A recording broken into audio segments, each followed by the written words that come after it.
Hello, welcome, good evening. Welcome to a special edition of Atlas Live. Special in that you might call this our Christmas edition, our Christmas live stream, which feels ever so slightly strange to say. We've seen a number of different YouTubers present sort of a Christmas specials, if that's the right expression for that. And we'll be talking a little bit about Christmas specials tonight. Why they exist, for example. What makes them so special? What is it about this time of year which has such resonance for so many different faiths, for so many different religions, for so many different spiritual paths, and even non-spiritual paths, astronomically, astrologically. There's something about this time of year which has been special to just about every culture and every period of time since the dawn of time. And the specialness of this time of year is probably most relevant or most immediately identifiable when one looks up into the sky, the starry night of the winter solstice. And here we have you've probably seen this meme floating around on the internet. And while it is true that we go through the shortest day and thus the longest night, at least in the northern hemisphere, on or around the time leading up to the 25th of December.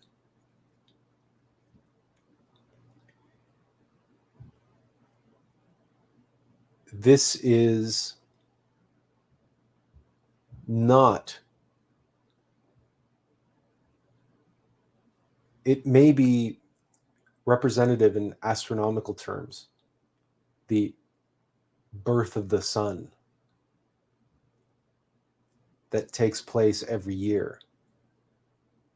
And Orion's belt, called the Three Kings, and Sirius, the star in the east, etc., etc.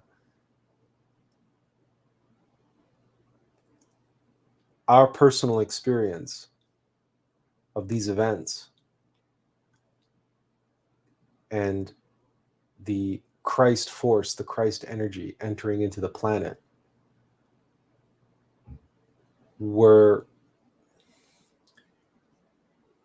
of a different nature than just as simple as reducing it to an astronomical event or an astrological event. Not even know. Not even sure what the best correct term is. It's surely astronomical. Our experience of this event was the involvement of three wise men, three kings in modern parlance. And our experience of the star in the east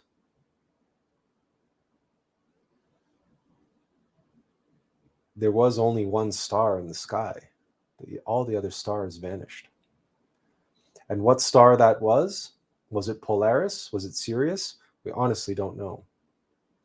But there was only one star in the sky. And all the other stars vanished. And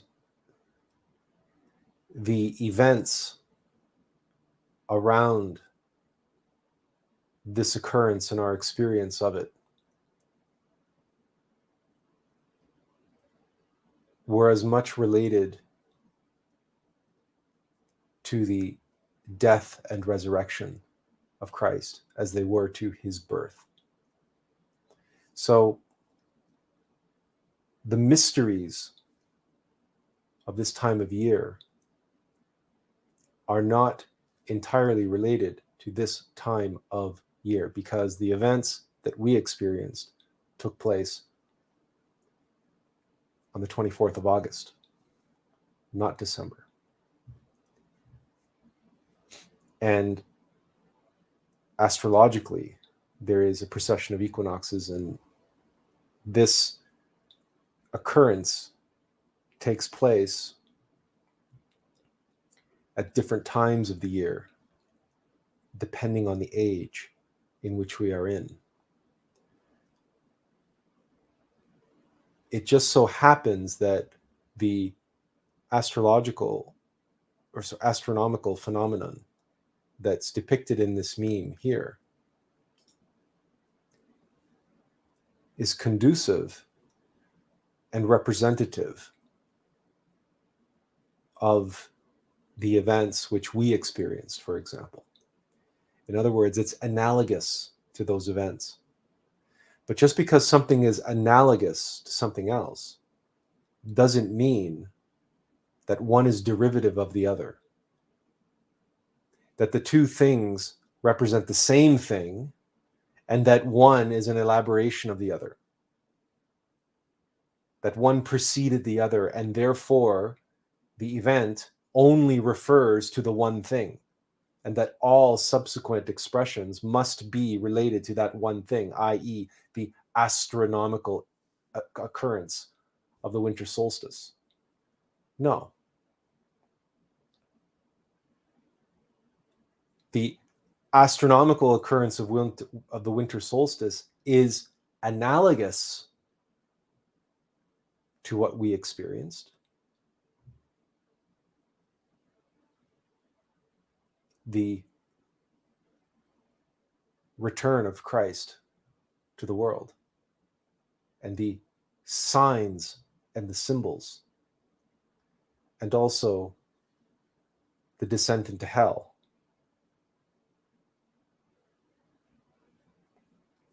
Or the preparation for that anyway.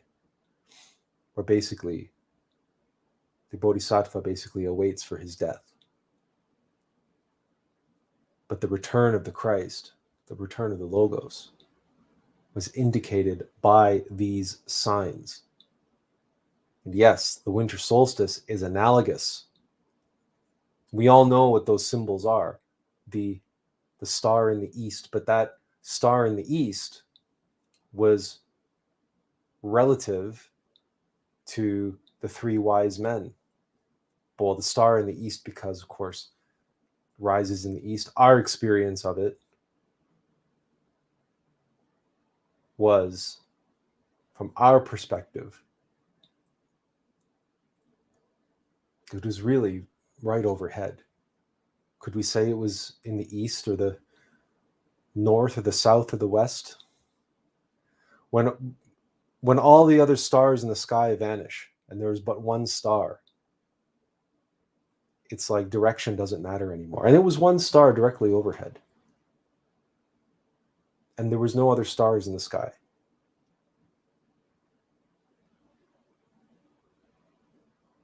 So that star in the east, is it an embellishment, or is it simply a representation of a new day, a new dawn? Because the sun rises in the east. So surely the star indicating the birth of Christ, the arrival of the Christ in the world, must be an eastern star. Or again, it could simply be the perspective of whoever was reporting the event for the first time. We couldn't say definitively, was the star in the east or not? It was certainly not on the horizon in any way, shape, or form. It was directly above. our experience of these symbols was very profound and in many ways led to the creation of these live streams.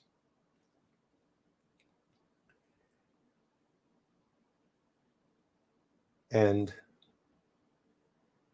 it's related to our work here and our devotion, our dedication to the Logos, to the Christ. The Christ has returned to the world. This world has descended into hell, and Christ has returned to awaken and to save, to release souls, monads trapped in hell.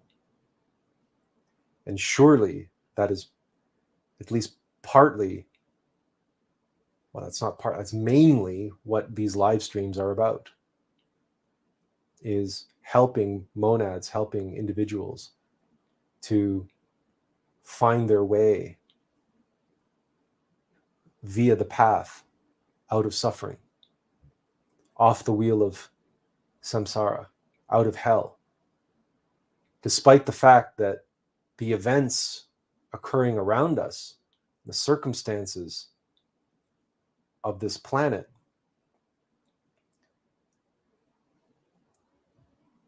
whatever they may be, that we be able to endure them and continue focusing on our own individual awakening, our own individual development. And if it is part of our path to assist others in awakening and assisting others on their path, then so be it. But it's not everybody's path to do so. For many of us, it's difficult enough working on ourselves, let alone worrying about everybody else. For many of us, we have an uphill battle. We have a lot of suffering, a lot of causes of suffering, a lot of difficulties, a lot of challenges.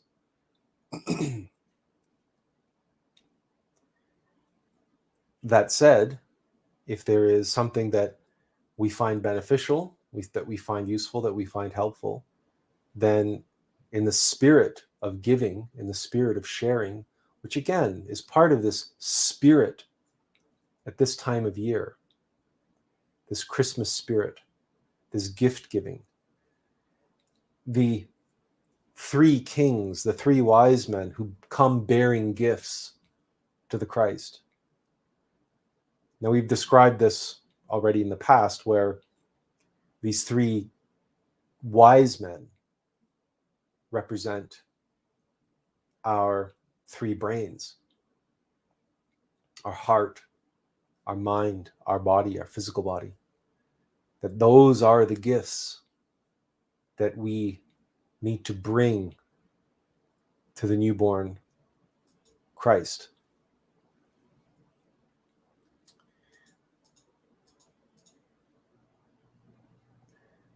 Yeah, okay.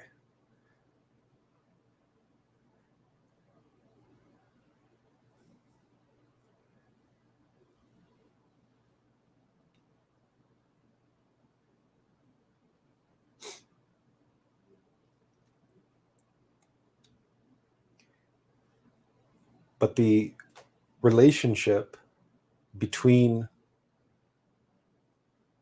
Christmas and Easter is intimate.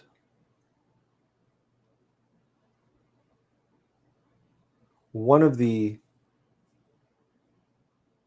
aspects of the Christmas story, the Christian Christmas story, that is, the story of the Nativity, is that Jesus and Mary had to go to Bethlehem for the annual census. They had to travel there for an accounting, and they couldn't find any room in the inn because everybody was going to Bethlehem to take part in this in this census, in this accounting. So all they could find room in was a manger. The manger is like a stable full of animals, farm animals, domesticated animals.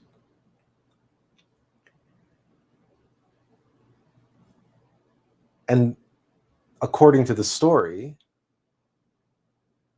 it was above the manger that the star appeared in the sky. And it was there that the Christ, the baby Jesus, was born. The Christ was born among the animals. The Christ was born in the manger of our animal mind, our animal heart, our animal body. Christ is born among the animals. And it's a manger because it's not a hotel. It's not an inn. It's not a place of comfort and security. The Christ is not born in a place of comfort and security. It is born among the animal egos within us. And this puts the story of the nativity and the story of the birth of Christ directly in relationship to the crucifixion of Christ.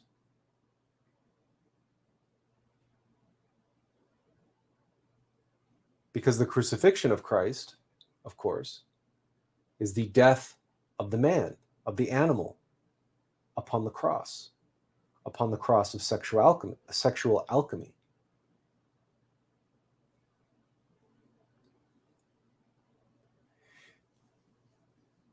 The story of the Christ, right, is not the story of a man. Christ is not a person. Christ is a force in the universe which true human beings can embody if they become wise men and bring their gifts to the newborn Christ, which is born among the animal egos. We must be like those wise men who bring gold and frankincense and myrrh. Now, frankincense is incense that you burn to smudge and to cleanse the space. Myrrh, as a bitter brown gum resin, we believe has similar properties, but we don't know that 100% sure. We've never used myrrh. We've never bought myrrh. We've never practiced with myrrh. We just know it's a bitter brown gum resin. That's what myrrh is. It does have value to it. Had value to it. Presumably, its value is similar to that of frankincense, but we don't know that for sure. You can do your own research and find that out. As for gold here, we're not talking about physical gold. We're talking about the gold which is created through alchemy, the alchemical process, the golden bodies, the solar bodies. So whereas we know frankincense is a cleansing agent, and it's something that you burn, and gold is related to the golden bodies, the solar bodies. Those two at least refer to the alchemical process of working with the fires, the sexual fires, to cleanse the body of ego and transform the lead of ego into the gold of the human soul. And then, like a wise man, delivering that gold to the Christ as a gift.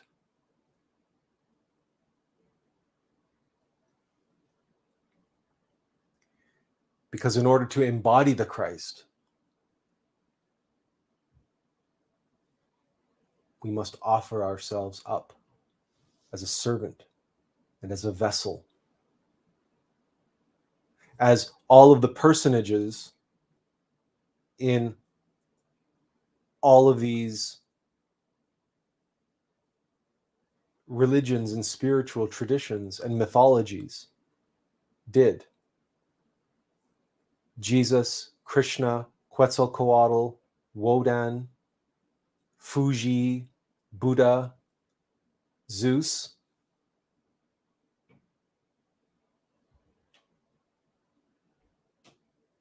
These were all real people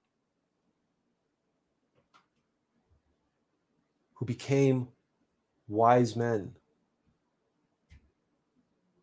They eliminated their ego through suffering and through alchemy, through comprehension and elimination, incineration of their ego.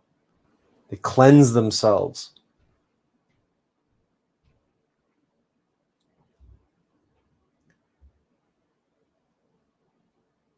And through transmutation and sexual alchemy, they created their golden bodies, their solar bodies.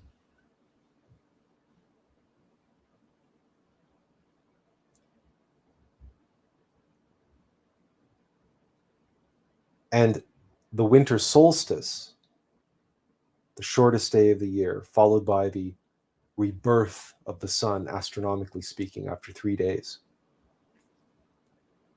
again, relates directly to this event that we typically honor and celebrate at Easter, the death and resurrection of Christ. So we are born again in the waters and the Spirit.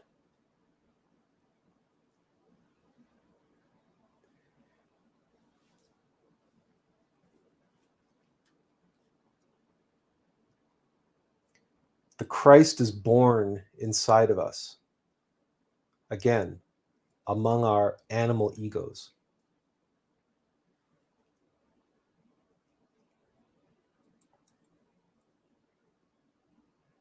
As a spark, as a seed, as our innermost intimate Christ,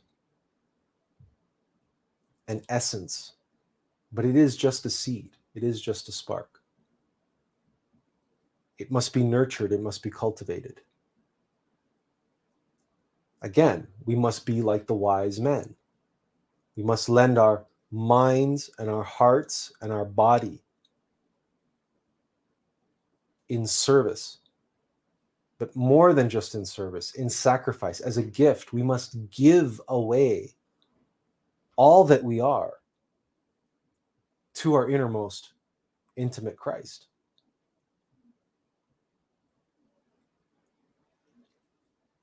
This, if we really, really feel into this, meditate, but really deep dive into this whole gift-giving concept. Gift-giving today has become obviously very commercialized and very, well, look, we don't need to tell you what it's become. You know what it's become. But think to what you have that's up until now you've thought of as yours, and comprehend what it means to give that away, to truly give it away. And whom would you give it to? Who is worthy of such a gift? this is not to be taken lightly. Forget about all the other gift-giving traditions around this time of year and, shopping on Amazon and Black Friday and, whatever, and chocolates and all the rest of it, gift baskets and alcohol and, all the other jewelry and all the other typical Christmassy type gifts that people give one another this time of year. And really feel into what it means to give what up until now has been your most precious possession, or what you have felt, what you have believed was yours.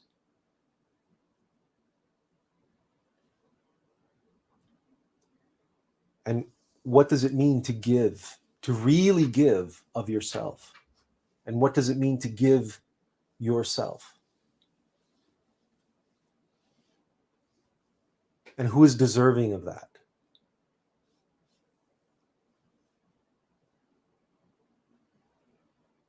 And you look to the saints. We look to the great archetypal heroes. We look to those whom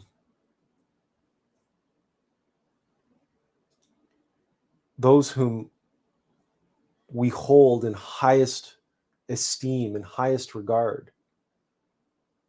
We view them in a mythical way because surely that's not for everyone. Surely that's not for me. I could never do that.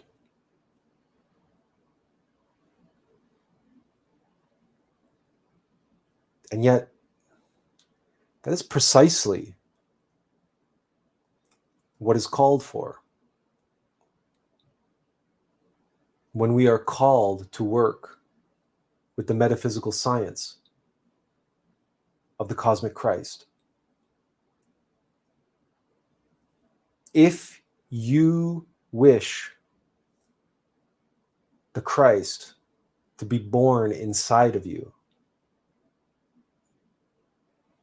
and if you long for the cosmic Christ, the resplendent ray of rays, the fire of fires, the light of lights, and the love of loves, the being of beings,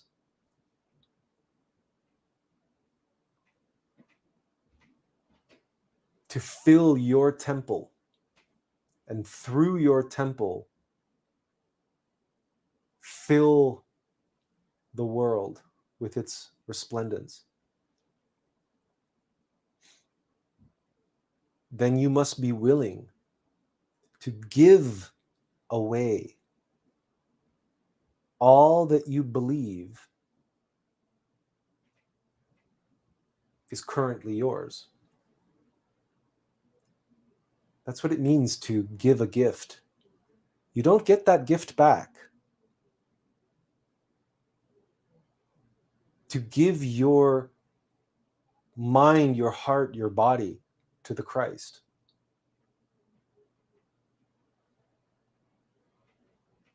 That newborn seed, that spark of the Logos, that's there born within the animal egos of your mind, of your heart, of your body. There it is. You feel it inside.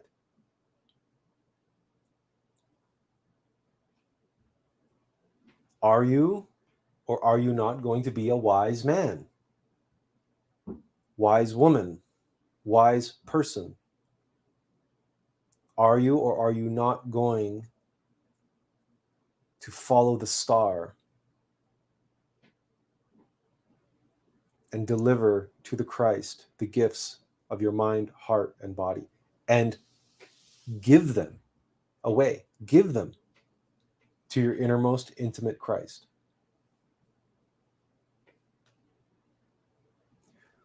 One very quickly realizes, if one meditates on this, if one visualizes, if one feels into this process in any sort of meaningful way, that this is not some frivolous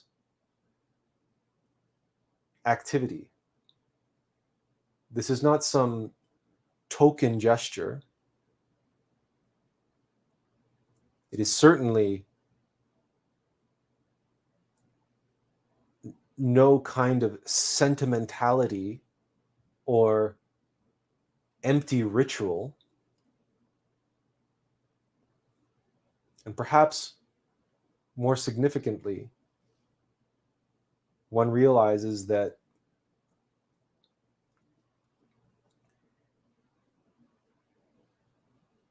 this act, this gesture of true faith,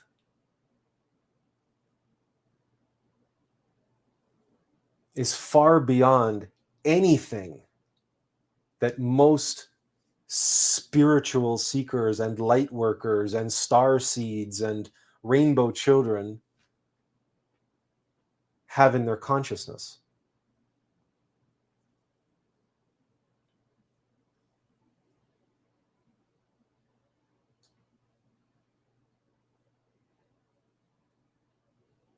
And if you really consider this and what this means, you will come up against an obvious and tremendous, forceful, and oh so rational resistance.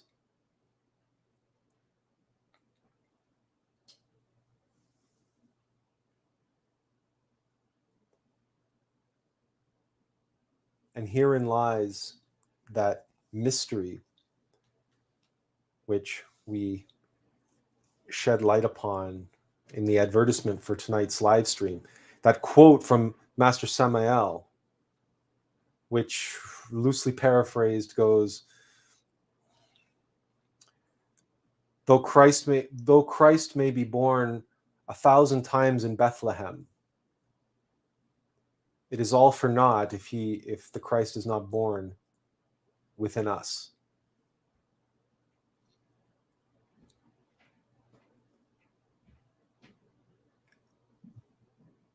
But if we put to you the proposition for the Christ to be born and to be nurtured and to be realized within, requires us to give all of ourselves to the Christ, to our innermost intimate Christ. You know the resistance. Everyone's resistance is going to be a little bit different.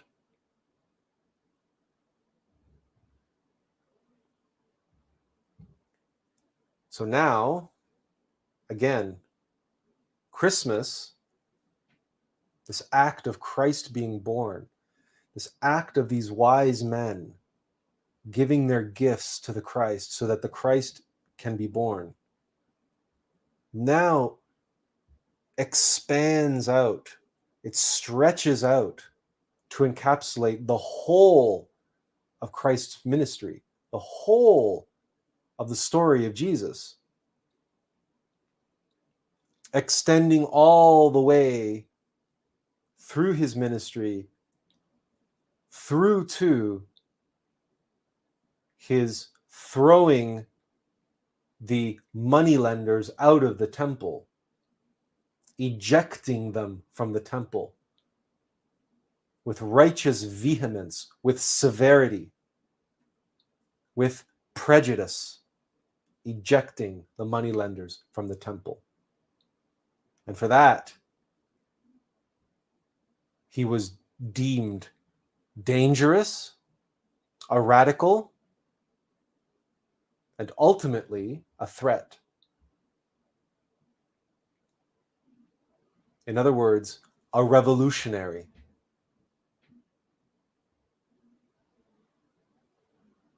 For the Christ to be born inside of us requires us to be no less revolutionary, no less severe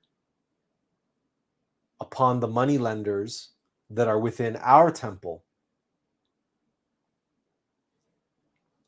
Those oh so clever, oh so calculating, oh so popular, oh so charming, oh so rational moneylenders that trade in the currency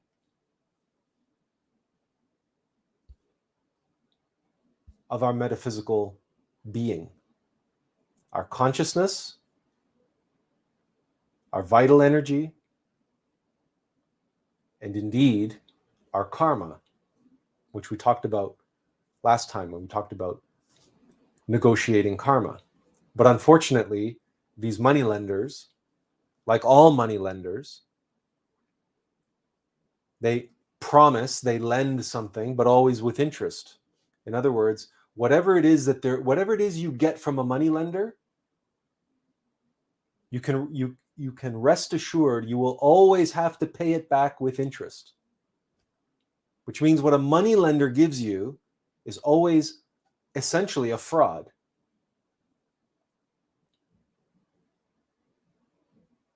They are not lending you their resources. The egos are not giving you pleasure out of the goodness of their heart. They're not giving you comfort out of the goodness of their heart.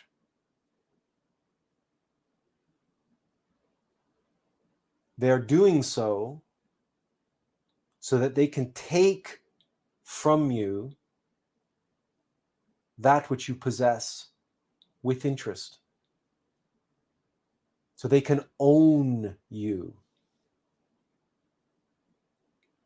Much is said about the global banksters and fiat currency, and how it's a giant Ponzi scheme, and how the world is living under this tremendous weight of debt, which the whole thing is this fraud that has been perpetrated by a small number of individuals, a small number of families, let's say, a dynasty or a handful of dynasties. Where do you think they got that idea from? As above, so below, as within, so without.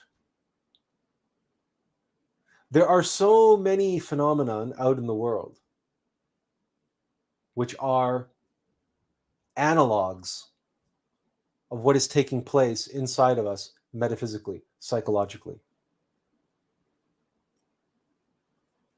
Perhaps you have heard of something called malware, which infects computer systems. And perhaps you have heard of a specific kind of malware known as ransomware, where a computer virus will go in and seize control of a computer system and lock it up and encrypt all the data, which means whoever owns the computer system and needs access to that data has now effectively lost everything. And they can't access the computer system, and they can't do their work, or they can't get access to their research, or they can't get access to their customer files, or whatever, because we're so reliant on computers these days. It could be a million different possibilities why someone would need access to their computer. Just look to your own life. What would happen if someone came by tomorrow and put a padlock on your computer, essentially, and then held your computer ransom?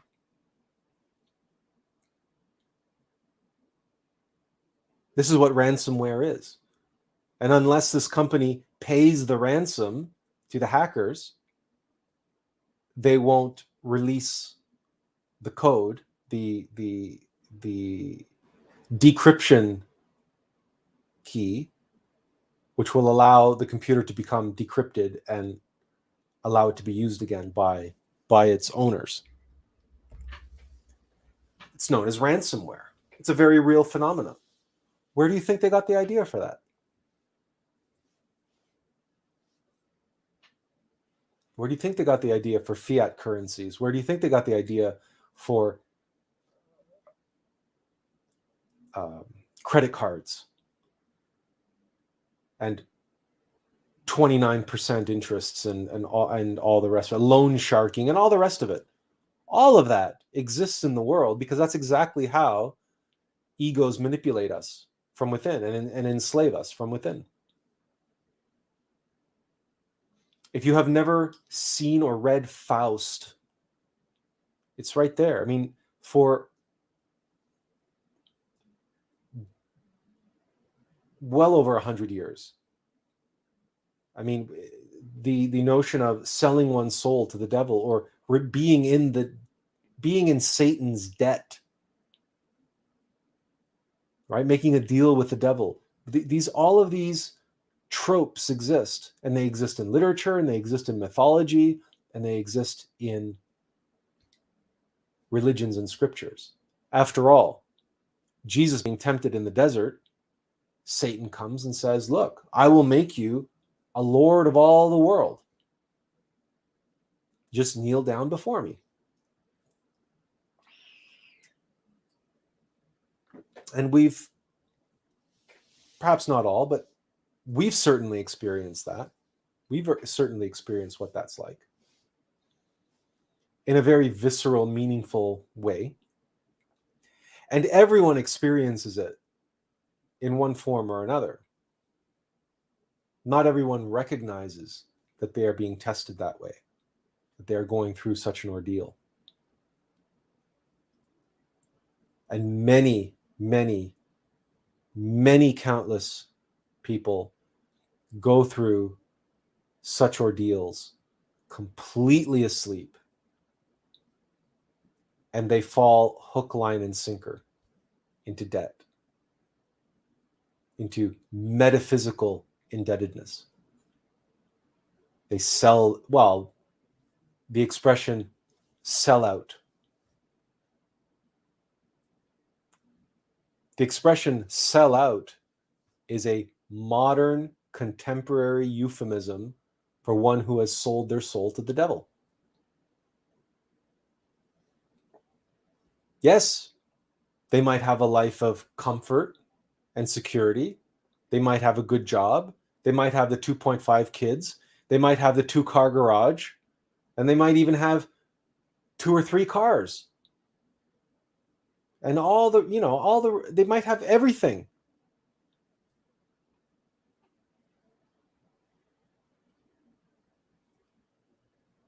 But at what cost?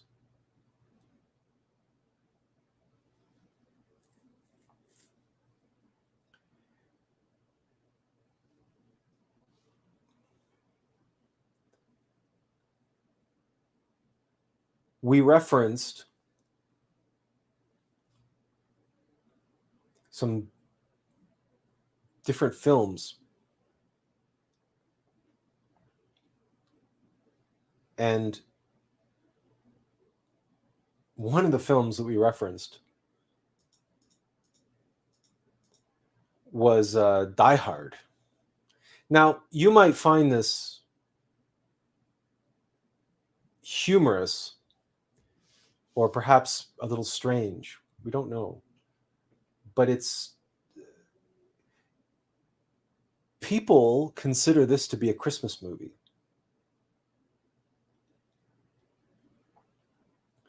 Many people consider Die Hard to be a Christmas movie. It is a movie about a band of high-class, sophisticated thieves out to rob a high-rise building called Nakatomi Plaza in Los Angeles. And the New York police officer who finds himself in the middle of that heist, and he finds himself outnumbered, outmanned, outgunned, and completely out of his depth.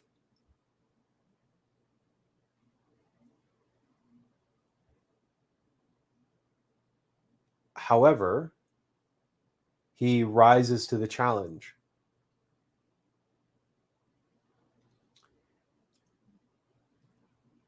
he rises to this Christmas challenge. And it's interesting because the thieves are very sophisticated. They're very clever. They're high tech. They know what they're doing. They're smart. And their leader, Hans Gruber, who was played by Alan Rickman, that was his breakout role, and probably one of the greatest film villains ever put on film, is charismatic. He's suave. He's calm. He's cool. He's collected. He's in control. Whereas Bruce Willis's character is a dumpster fire. He's this whirling ball of chaos. He's completely out of his depth.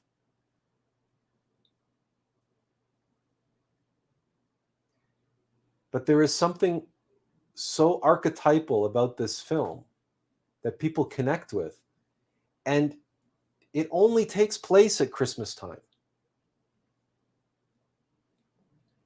And yet, people so desperately want to associate this with Christmas and make this an annual Christmas tradition of watching Die Hard. Now, is it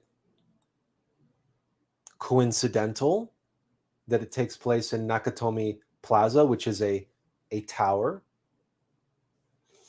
a skyscraper, a high-rise?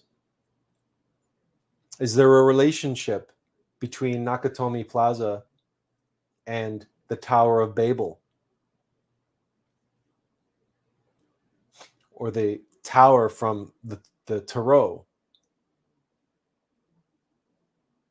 There is something very archetypal about that tower. And a tower that gets blown up several times in several different ways. It's also interesting that the tower is still under construction. It's not complete. The tower is not complete yet. But the thieves come. But they are suave and sophisticated thieves. These are not dumb thieves. They're far more intelligent, sophisticated, and prepared than poor old Bruce Willis.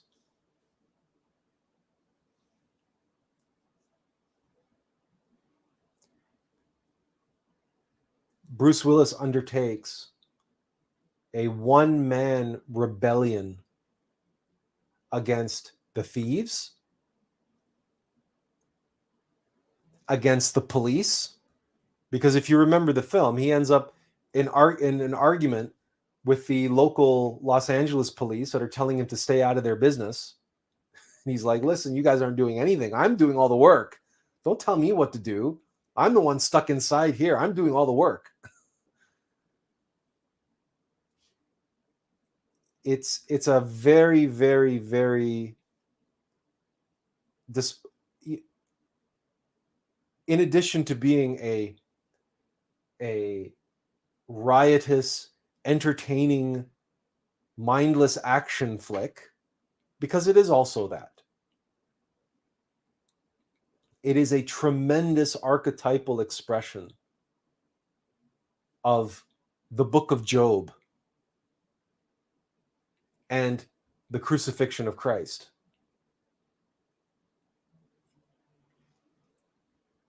Because Bruce Willis goes through a kind of hell. And he goes through a kind of a death and a rebirth. The title of the film is Die Hard, which is a double entendre. Die Hard means both hard to die, hard to kill, but it also means to die hard. If you're going to die, die hard. Don't die easy.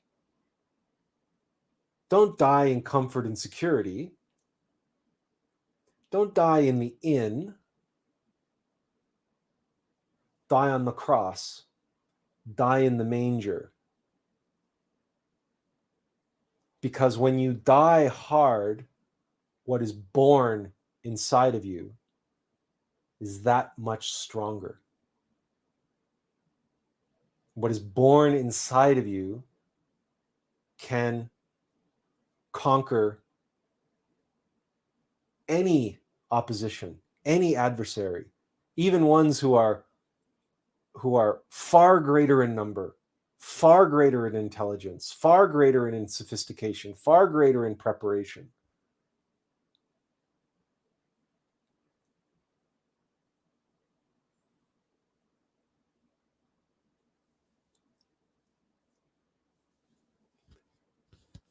Put another way, because every heroic story, every heroic journey involves the transformation of the hero, kind of a death and rebirth of the hero, and he returns and the world is changed because he has changed. And that process of going through hell, that process of dying and allowing our inner hero, our inner heroism to come through and work through us to win the day, to defeat the adversary, is the secret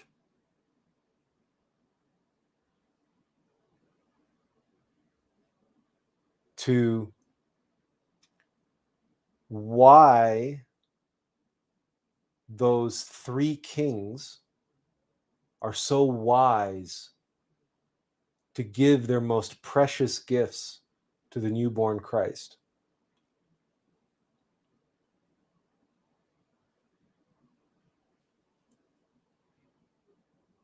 For our part, we made zero preparation for tonight's talk. Zero.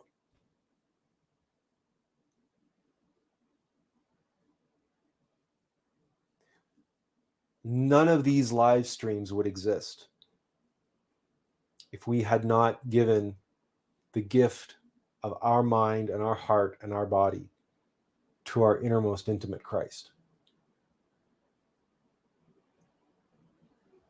We are here, and many times on these live streams, we have been here dying hard, completely unprepared, completely unqualified, completely out of our depth, facing in from the point of view of a mere mortal, insurmountable odds.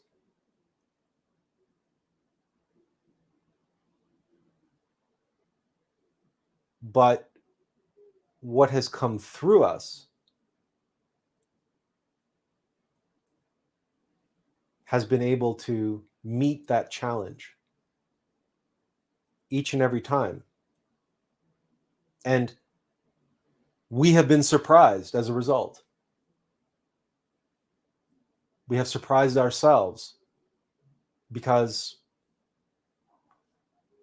whether we did some preparation or not, what comes out during these live streams is always new to us.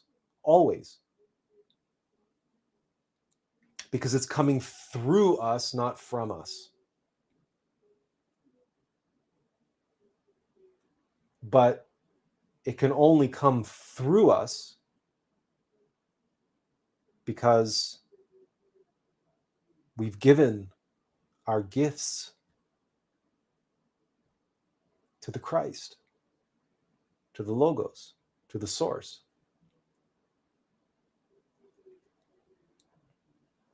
That is the sacrifice that a hero makes. that Bruce Willis makes. That is the great rebellion that he makes. And that's what allows him and gives him the power and the strength to endure and prevail in the great rebellion, the great revolutionary act that he has to go through in Nakatomi Tower against the thieves, against the terrorists, in spite of the police outside and in spite of the FBI, who are all just pawns in Hans Gruber's game. And it's Bruce Willis who somehow, completely unprepared, right? He's totally unequipped. But somehow it's that magical something that comes through him that allows him to rise to the challenge and face that challenge. People might not register it this way, but this is what makes Die Hard a Christmas movie. This is why they insist it's a Christmas movie, because Christmas is about that. We don't have an image, but we all know the story of the Grinch who stole Christmas.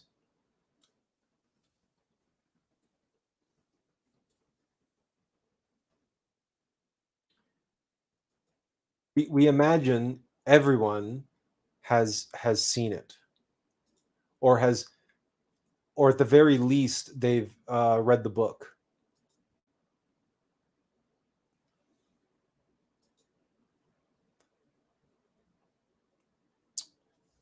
Let's see.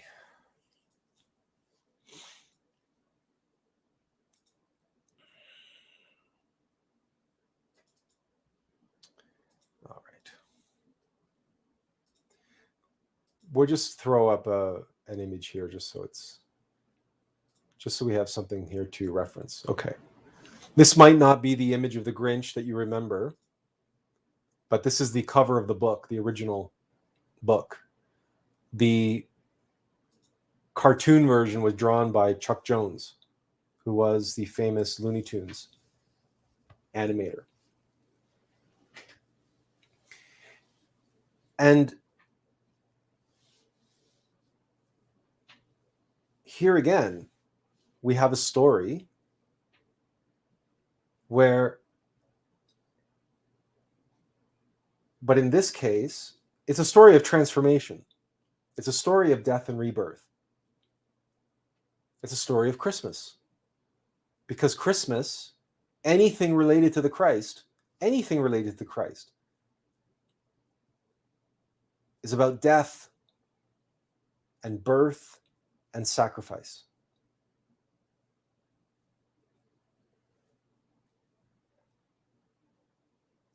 As sure as the Christ, the cross, is about the law of three, positive, negative, and union of positive and negative on the cross,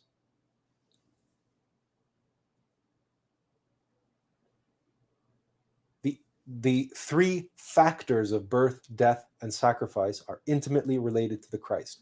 Any Christmas story is about that. Every Christmas story is about that.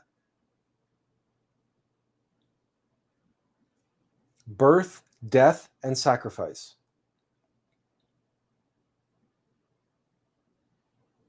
We can look to, well, let's stick with the Grinch. We all know the cartoon, or at least we're going to assume we all know the book or the cartoon, because it's famous. It's absolutely, it's something that children around the world waited for with bated breath each and every year to watch. The Chuck Jones directed, narrated by Boris Karloff, I'm sure in other places around the world it was dubbed and narrated by other actors, but in English it was narrated by Boris Karloff.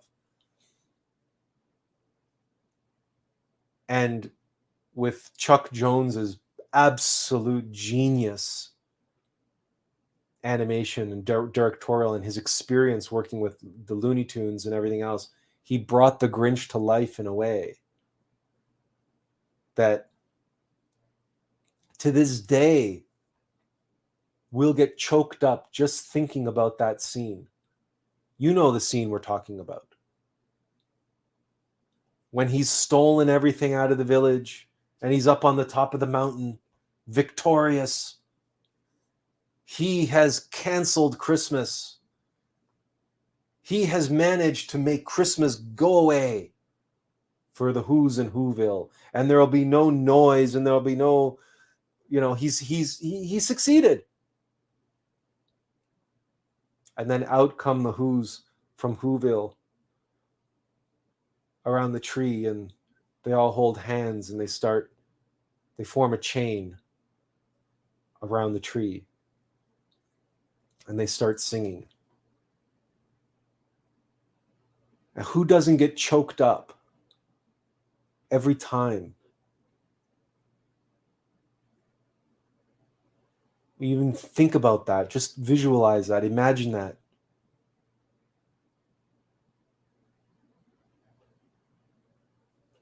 And then the Grinch has this miraculous, transformative moment. And his heart grows 3 times bigger. And well, we know the story.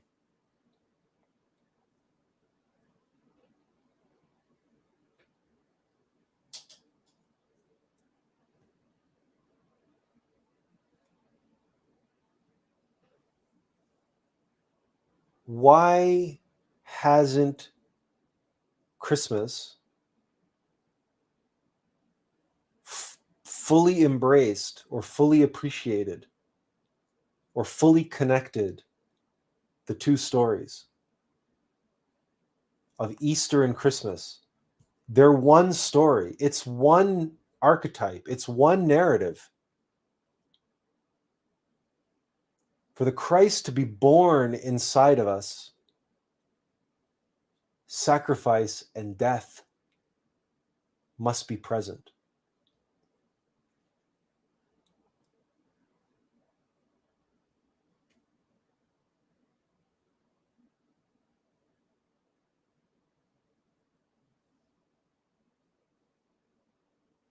Shall we blame the Catholic Church for separating the 2?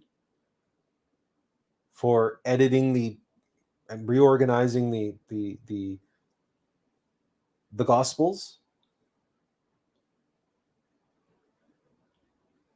And making a point of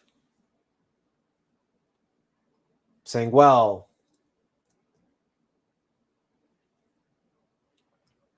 we have to have one story talking about Christ being born and another story talking about his death and resurrection. So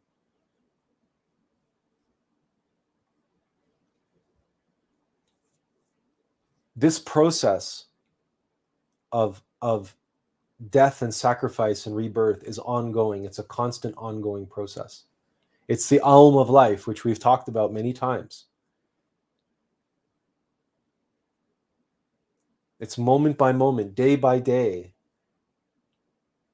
Yes, sure, the winter solstice astronomically every year represents astronomically an analog to that. But that's not what it's about.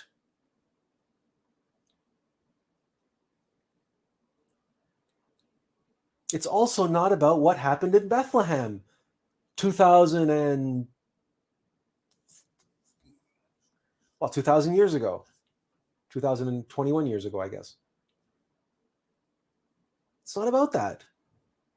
It never was about that, any more than the story of Mithras or Wodan or Fuji or Krishna or Quetzalcoatl or any of the other Christs.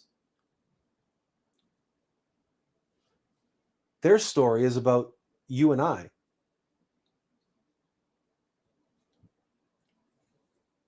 It's one story that applies to everyone. It applies to the Grinch.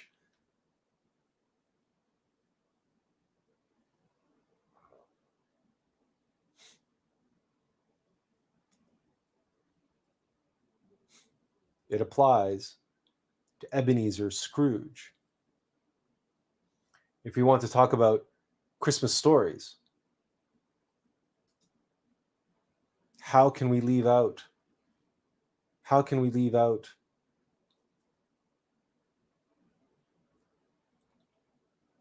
the tale of Scrooge, who, very much like the Grinch, loves what he loves. And he doesn't love Christmas. But then he's visited by 3 ghosts, 3 spirits, let's say. Not ghosts, spirits he's visited by. The spirit of Christmas past, the spirit of Christmas present, and the spirit of Christmas future. But three spirits. And they bring to Scrooge their gifts.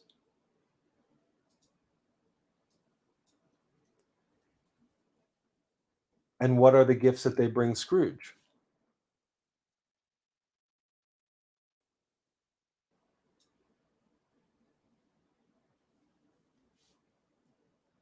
If not the gift of knowledge, the visions, gnosis, enlightenment, awakening. But 3,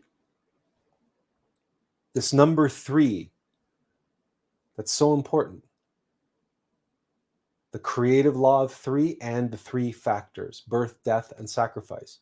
And Scrooge gets to see his own death. And not only his death, but he gets to see the death of Tiny Tim.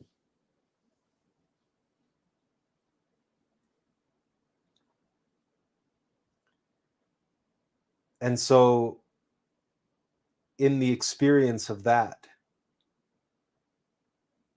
it's like when Samael says we can learn very little from the phenomenon of birth, but from death we can learn everything. So when we have a vision of the future and we see the aftermath of our own death, what have we wrought? It can bring us tremendous comprehension, tremendous transformation.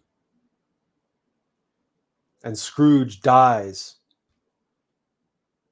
He experiences this cathartic transformation. The old Scrooge dies and a new Scrooge is born,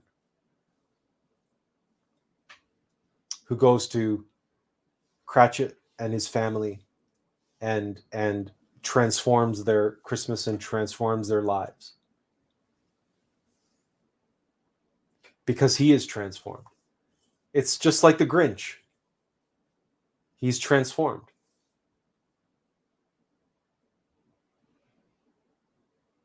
This is what makes these Christmas stories.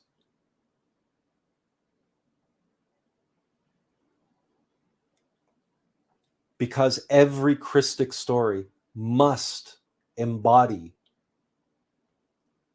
the nature of the Christ itself. It is Christ's nature to die, to sacrifice, and to be reborn of the ashes.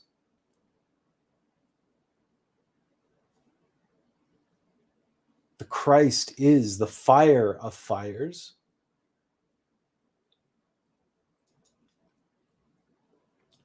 Because the Christ is the phoenix. This is the Christ.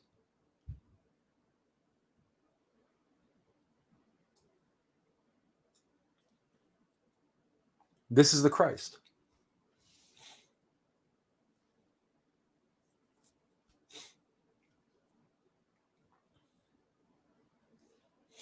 Let's take some comments here because you've been very patient. We know you've been making comments, and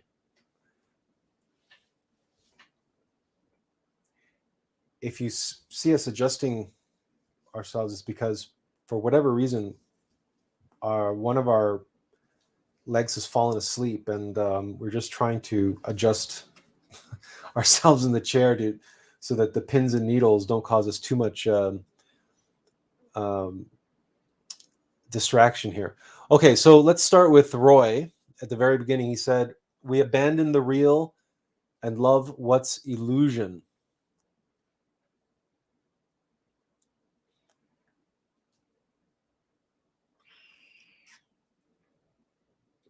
Roy must have been making this comment with regards to Christmas and the commercialization of modern day Christmas.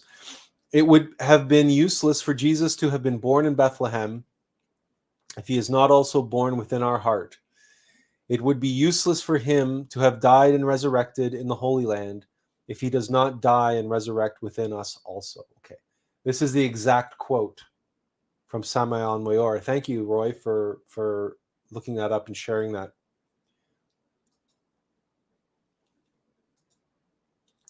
Serena says, it's a lot of work to free ourselves from the malware of our own waking sleep. Yes, it is. One needs to deprogram and reprogram thoughts all the time. Lots of prayer, humbleness. We also need the help of others through these things. Psychology, healing, coaching, spiritual resistance, in a way. Coaching, healing, coaching, spiritual resistance, in a way. Remember, though, Serena, that modern psychology cannot do this work for us. Modern psychology doesn't understand this work. The idea that we can reprogram our brain and reprogram our thinking and reprogram our thoughts is practical on one level, but on that level, it only appears to be practical. What we need to do is get at the egos underneath. And because let's try to comprehend that when we talk about malware in a computer, we're not talking about reprogramming the computer. We're talking about eliminating the malware, right? If you have malware in a computer that's causing the computer to malfunction and behave in ways which are detrimental, is the answer to reprogram the programs? To uninstall the programs and install different programs? If the computer viruses are still in there, what good is it to change the programs? So, practical example, let's say you have a word processor and a computer virus comes onto your computer and converts your word processor into a credit card number stealing program. So you were using a word processor, or you were using, let's say, your word processor program, but now your word processor program is capturing credit card information and sending it off to some, wherever, because of this computer virus that's on the computer. And you think, well, my word processor program doesn't work anymore. It's malfunctioning. So I'm going to delete it and I'm going to install a fresh version of it, or I'm going to install a new version of it, or an updated version of it, or a completely different company's word processor program. And that'll solve the problem. But the underlying malware is still there.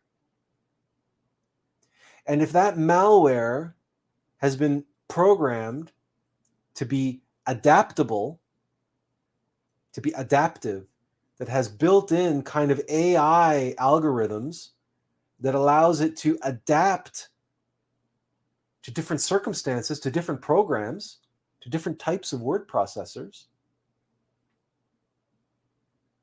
then deleting the old word processor and installing a new word processor might work for a while, but sooner or later, that malware is going to rear its ugly head and it's going to reinfect your new word processor. So on the surface, practically speaking, when you're typing away using your word processor and you say, oh my God, my word processor is malfunctioning, obviously the knee-jerk reaction is to uninstall the word processor and reinstall the word and get a new program, right? To reprogram the computer because it's malfunctioning.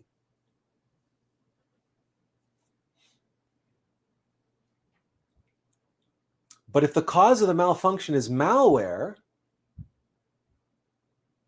the only course of action that is going to provide you lasting results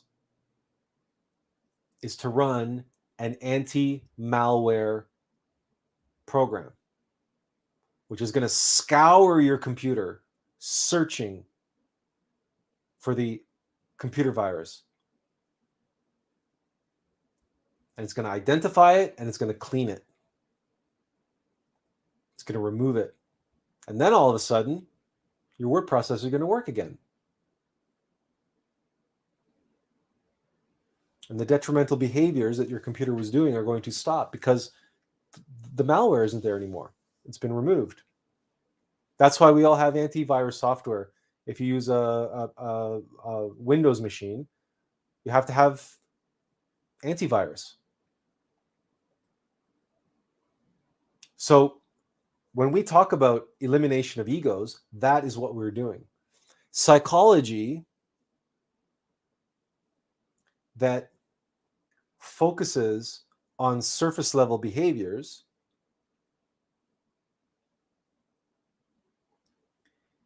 can achieve short-term results. And because everybody's tuned into instant gratification, everybody wants to see results quickly. I want results now. I want to feel better now, because we treat mental health like we treat physical health. So we go to the doctor gives us medication, the medication eases our symptoms, and we feel better. It doesn't matter that perhaps the underlying illness, the underlying disease has in no way, shape, or form been addressed. But we feel better, so it's all good. We feel better. We go on with our life now. Take our pills, we feel better, we go on. And that's what psychology is becoming as well. It's becoming psychopharmacology. We, if we are on the path, must go deeper. Must go deeper.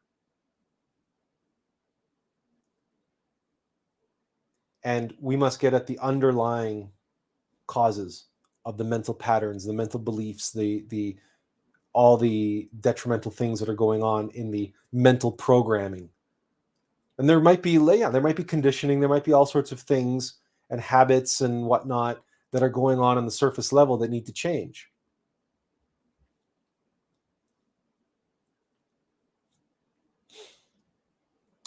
For a moment, Roy just posted a relevant comment, so we're going to get to that. We'll come back to your comment in a minute, CCAT. Roy says, this is the best example you explain, brother. As a retired physician, I can honestly say that unless you are in a serious accident, your best choice of living to a ripe old age is to avoid doctors and hospitals and learn nutrition, herbal medicine, and other forms of natural medicine, unless you are fortunate enough to have a naturopathic physician available. Almost all drugs are toxic and are designed only to treat symptoms and not to cure anyone. It's a quote from Dr. Alan Greenberg, MD.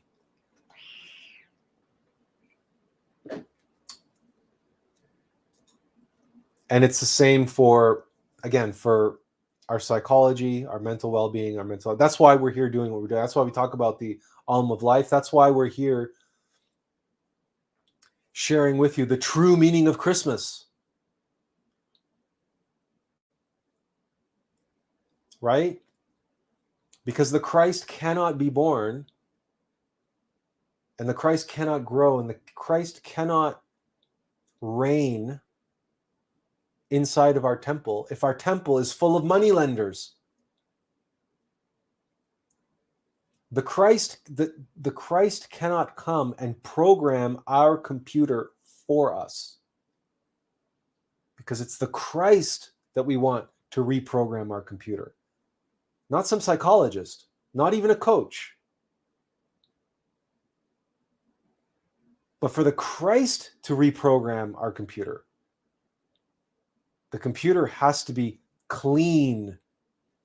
It has to be rid of all the malware that will take whatever program that the Christ tries to use through us, and it'll pervert it. It'll twist it. It'll corrupt it. The malware is always twisting and corrupting and manipulating. That's what the egos do. They twist, tempt, and corrupt. So we have to get at the heart of the matter. We have to get at our egos. CCAT says, the physical, chemical, and emotional stressors involved in maintaining the all-American successful lifestyle, obsessed with consuming and materialism, and keeping up with the Joneses. These stressors are the root cause of disease in our minds and in our bodies. It's not meant for humans. Where is true connection to others, to spirit, and Mother Earth? That lifestyle never fills the hole in our soul. We like your double entendre there with the whole, W-H-O-L. Absolutely. And that's why the Christmas story and the Christmas spirit is what you say here: complete surrender, a death of the old self and reborn anew. This process is a process of rebellion. We must be revolutionary against all those tendencies and habits and beliefs and conditioning, but most importantly, against the identifications and attachments that we have to the notions that this self is who I am, that this is my body, and this is my mind, and this is my emotions.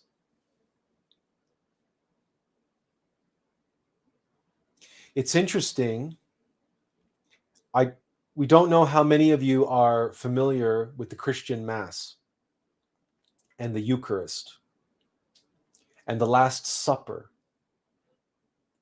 Because what is very interesting about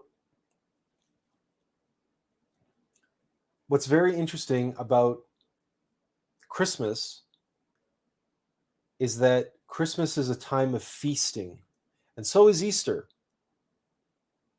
But Christmas dinner is a special sort of thing, and the Easter dinner, and then we have this thing called the Last Supper, and we'll get to that in just a second. But Serena has a comment. We'll just pull it up really quick, because she says, thank you so much for explaining this. I agree about the limits of psychology. As for when I was mentioning the need to reprogram the mind, I really meant adopting the mind of Christ, answering our habitual thoughts with thoughts more like, what would love do or say in a situation? Yes, but in our experience, you see, we are right now speaking from love. We are allowing love to speak through us to you. We are allowing Christ, our intimate innermost essence of the Logos, do the speaking for us.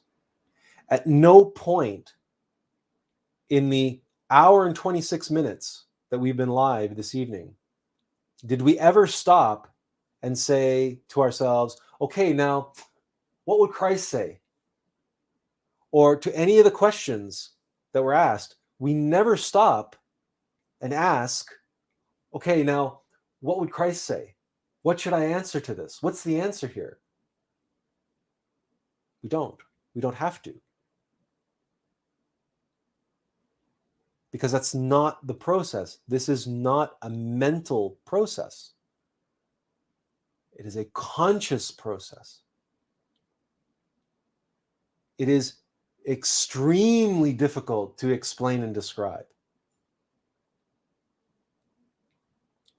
But it's, you know, because you've experienced it yourself. You just haven't observed yourself experiencing it, and so you don't know the difference. But that's why discernment is so important, and observing ourselves. So really, that's why meditation is so important, and learning to quiet the mind and learning how to receive. So when you say about adopting a new program, adopting the mind of Christ, it's, yes, we allow our mind to be a tool of the Christ and allow our mind to receive from our innermost intimate Christ. But that allowing can only take place once we've cleaned out a bunch of the crap that's constantly getting in the way, that's constantly trying to fill that space with gibberish and with worry and with anxiety and with fear and anger and envy and pride and all the rest of it. All of that never-ending cacophony of noise. Like, what's really interesting is that,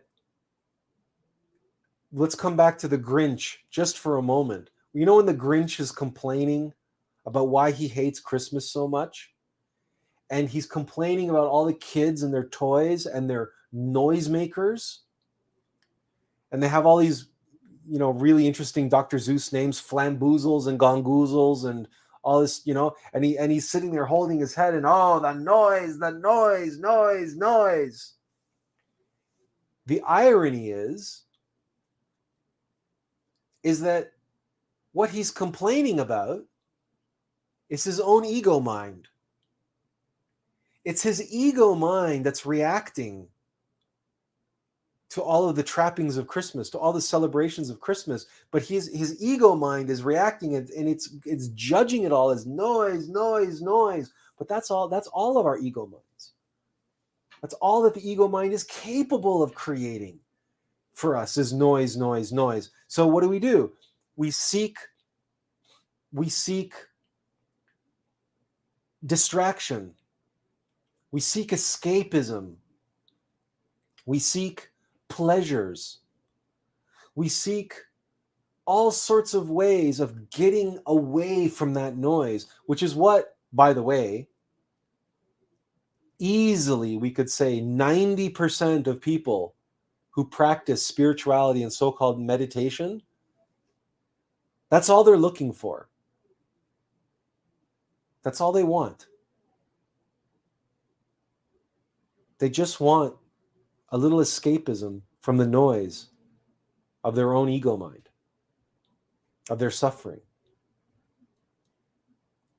So they'll go to a spa, they'll go to a yoga retreat, they'll go and they'll smoke their marijuana, or they'll take their psychedelics, or they'll go and listen to their meditation CDs at 444 hertz or whatever megahertz or gigahertz or whatever frequency is they're into that week or that month, and they'll space out They'll wait until their mind quiets down. They'll do whatever, and then they'll get up from their meditation and go, yeah, I'm so spiritual. Or they'll come back from their hatha yoga class and they'll go, oh yeah, I'm so spiritual. Or they'll come back from their spiritual retreat and they'll be pumped as to how spiritual they are.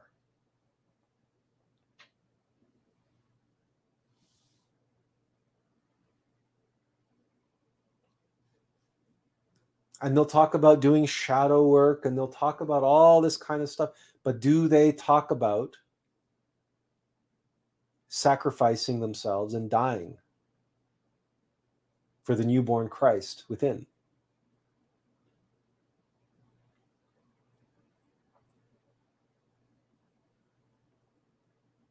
They talk about Christ consciousness all the time.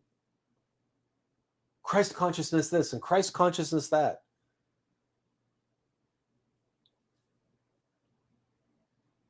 But they don't know even remotely what that means. And they don't know even remotely its nature, the nature of the Christ. So what is the nature of the Christ? Let's go back to speaking of the Last Supper. Because again, the nature of the Christ is the story of the Christ, the complete story of Jesus. We can't take one little snippet out and say, this is Christmas. No. Christmas is the whole story of the Christ. And at the Last Supper,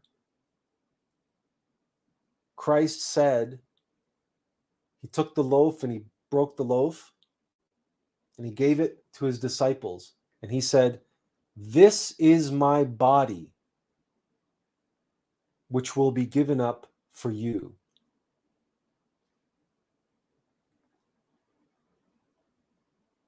And then again, he took the cup, the grail, that famous holy grail, the cup.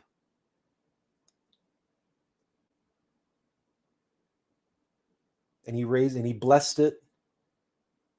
And he raised it and he said, this is my blood. It will be shed for you and for all, so that sins may be forgiven. And he said, do this in memory of me. He's giving the Last Supper as a ritual, as a rite, to remind us of the nature of the Christ. Christ is sacrifice. How does anybody propose that they will be somehow embodying Christ consciousness without sacrifice, without sacrificing themselves?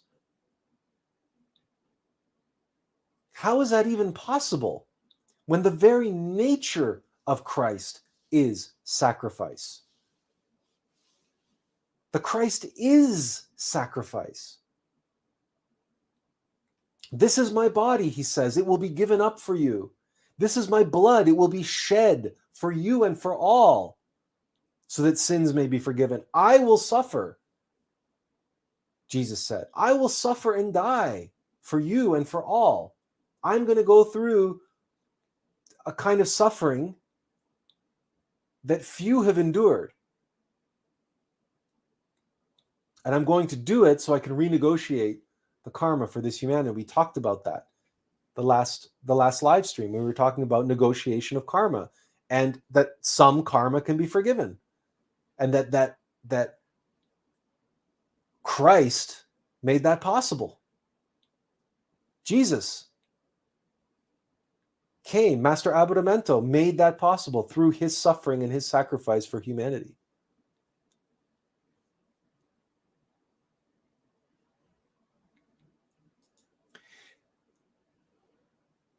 Yes, but it's easy to say you are love and become love, but what is that? What does that mean? Love is severity and mercy. Okay, and we can comprehend the love of our Divine Mother. Severity and mercy. Okay. But the Christ is the severity of the Christ, the love of the Christ, is a severity directed at oneself. For the sake of mercy, for the sake of others.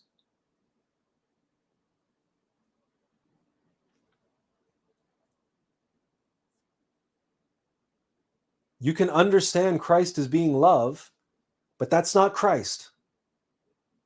It's not enough to say love. Because, first of all, Christ is the fire of fire and the light of lights, the being of beings. Christ is the second logos. Okay, Christ is in action. It is the omnipresent ray of Okkidonok. It is the logos, the word of God. Christ is the word of God, the logos. The word is sound, vibration, action. The Christ is kinetic. The Christ is, yes, it's being, but it's being in action. It's in constant motion. It is a active, vibrant, revolutionary force. It is the fire of fires. It is a kind of love that it is every superhero. It is every mythological hero. It is the love which cannot sit idly by while others suffer. It must do all that it can. It must give away all that it has. And it must be all that it is.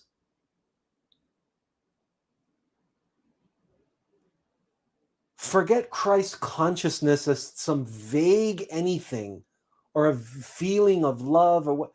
We're talking about an intensity, a ferocity. We're talking about a ray, the ray of rays.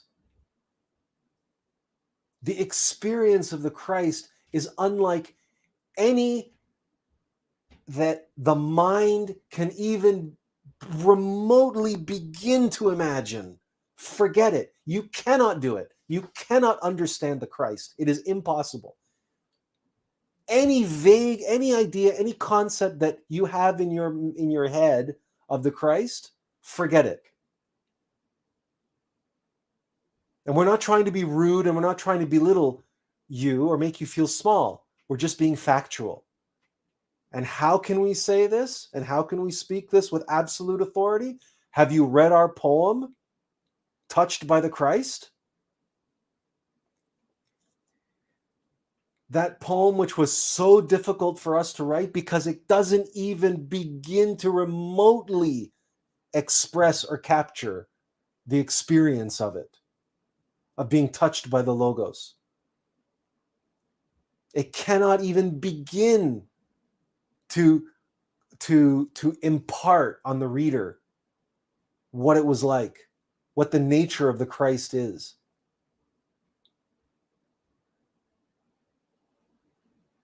Yes, it is love, but it's love unlike any love that any of us can fathom. It's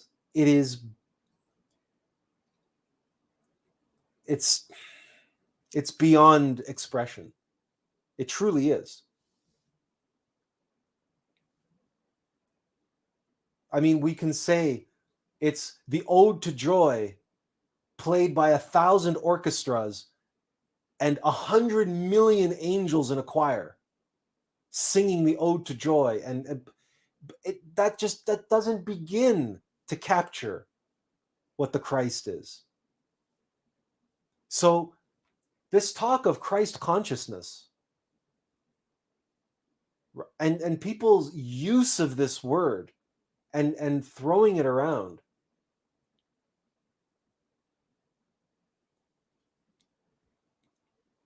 the Christmas tree is an illuminated tree of life, a fully illuminated tree of life.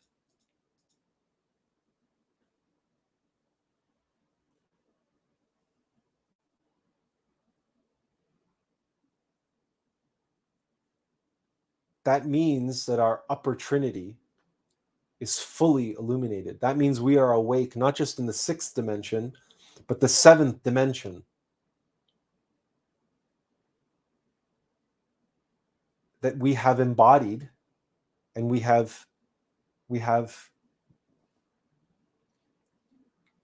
are a living God.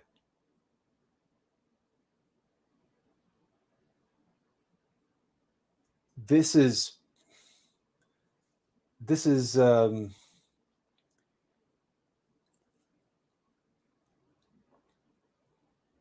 well, I mean, it is what it is. At the end of the day, that's all we can say, because all words fail us. All expressions fail us. All graphics fail us. All we have is the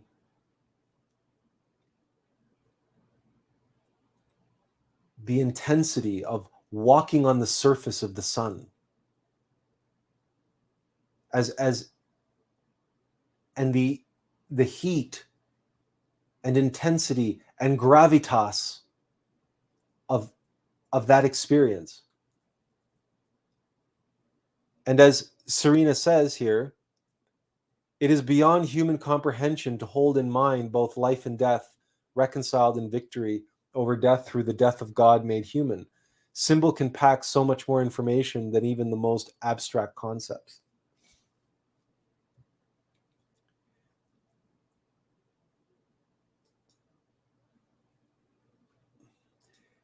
Seacat says, my bad.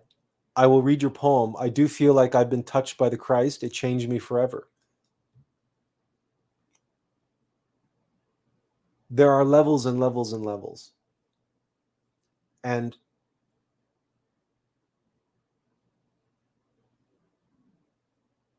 in many ways, every spiritual experience is related to our pursuit and our journey towards self-realizing our innermost intimate Christ. And rest assured, we have had many such experiences.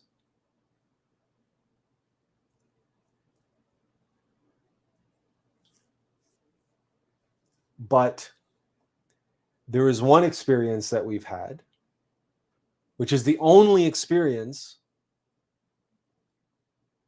despite having many samadhi in many different ways, many different forms, many, let's put that in quotation marks, because we don't want to give you the wrong impression here. We're not talking daily.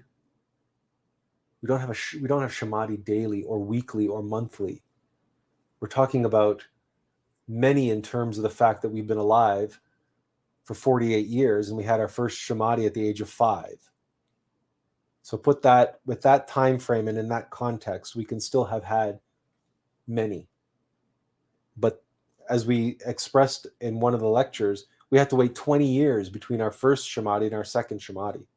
We had 20-year gap from the age of 5 to about 25. There's about 20 years gap in there. So with that understanding, there's only one experience that we have had, which we refer to in this way.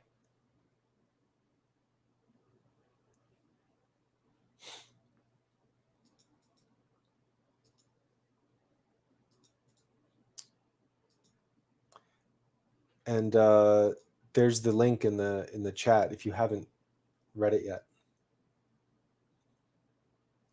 So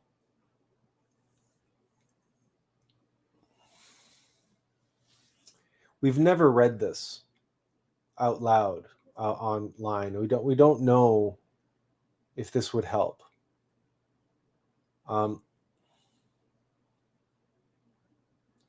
We're not even sure we could get through it without breaking down in tears. But we could try, since this seems to be where we're headed anyway. And perhaps we can,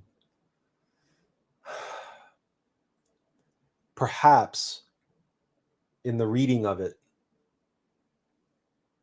we can muster up some of the intensity that we experienced in the moment. We shall see. We shall see. Time, the time matters not, nor the day, nor date, nor weather outside, neither the catalyst. There was one from ancient Egypt. Sitting on the couch, surfing the web, we Googled the edicts of Luxor, commandments of the Hermetic mystery schools. This was our catalyst. Not a catalyst, not a reminder even, a wake-up call from the absolute. It begins. Heart chakra swells 2, 4, 8, no, 80 times in size, 8,000 times in depth. Is it a heart attack? Strength fails, iPad falls, mind blanks. And then, without hesitation, love enters us. Love as we have never known it. A tsunami bursts forth from within. We slip from the couch to the floor, this feeble, animated corpse, helpless and powerless in the light of this love, love of loves, light of lights. Would our body temple were made of stone, great blocks would be bursting from our sides. Such is this wellspring. No, geyser of love. Exploding, yet sustaining. Imploding, yet enduring.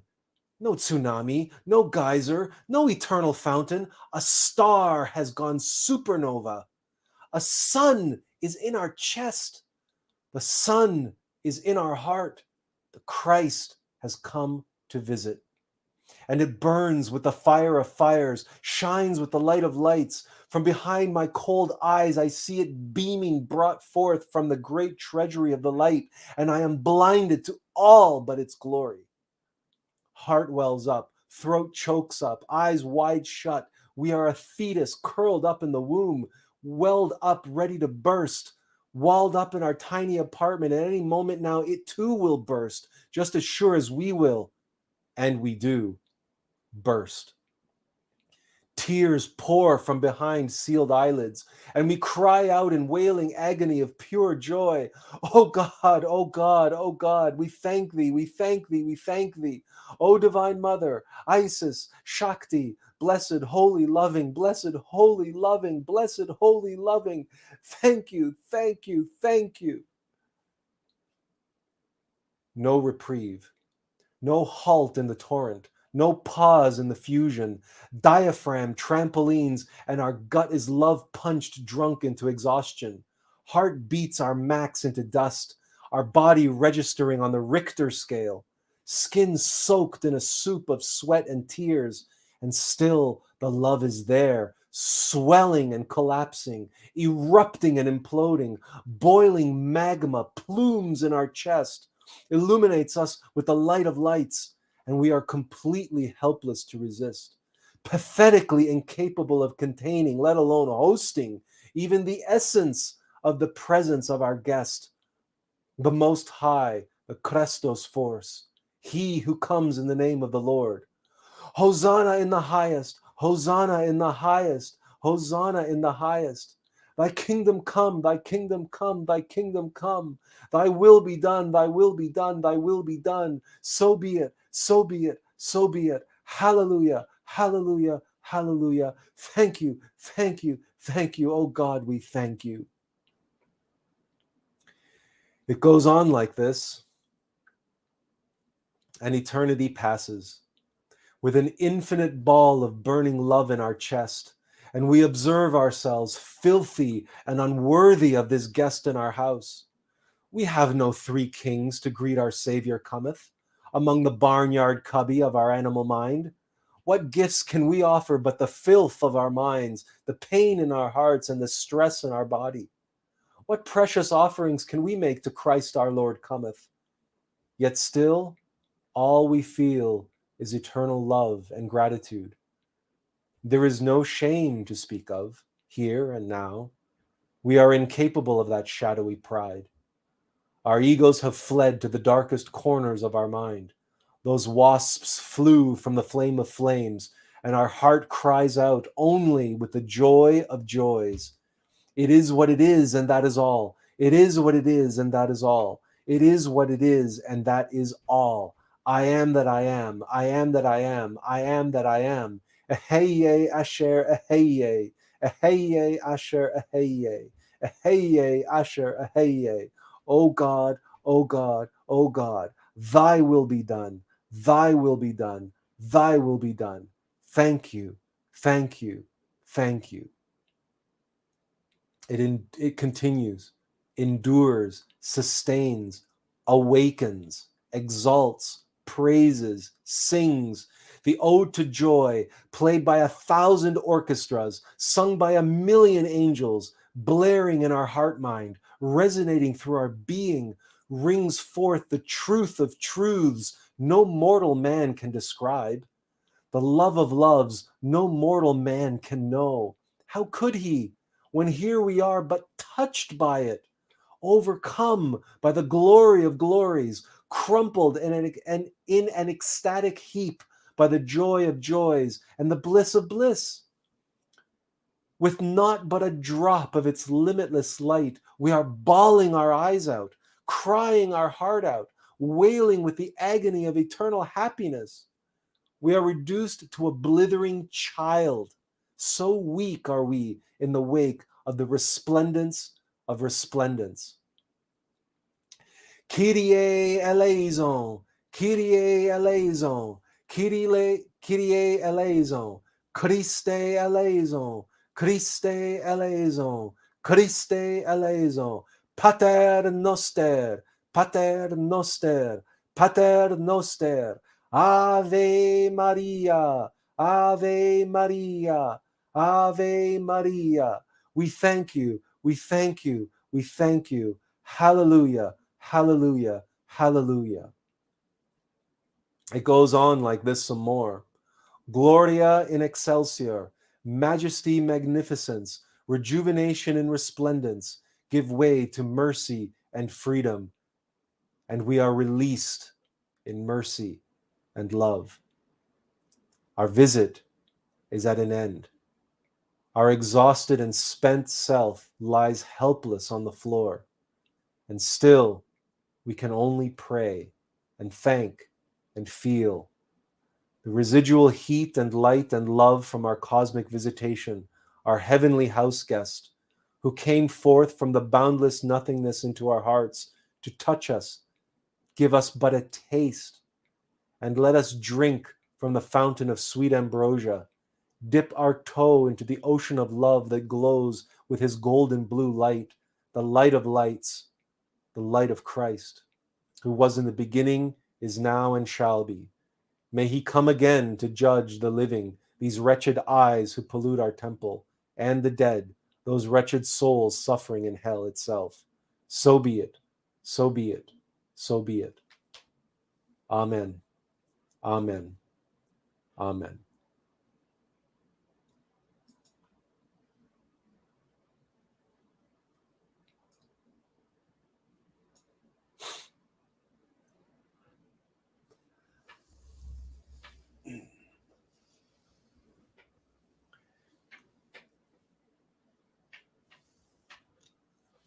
this experience that what we tried to capture here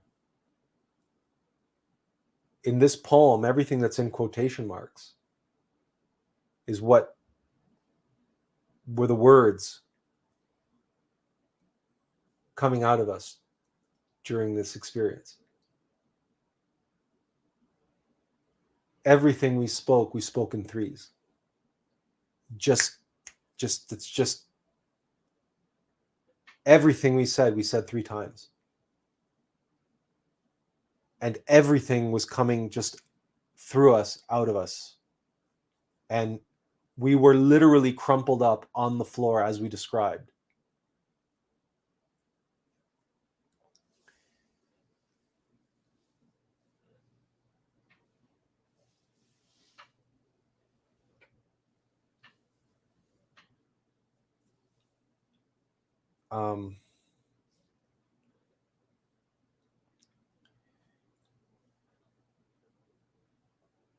We do not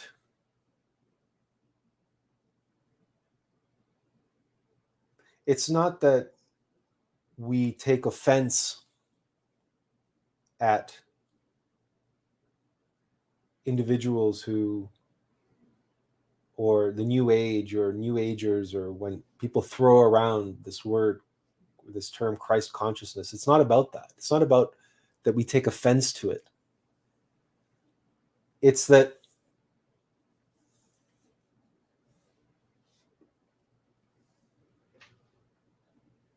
it's one limits oneself, and one limits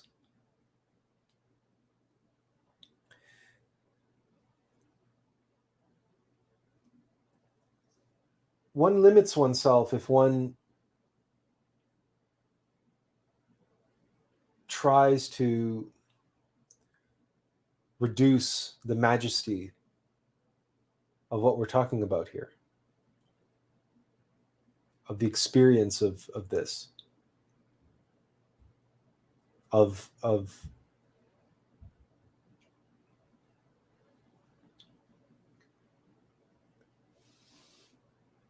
there's nothing else that comes, there's nothing else that can compare.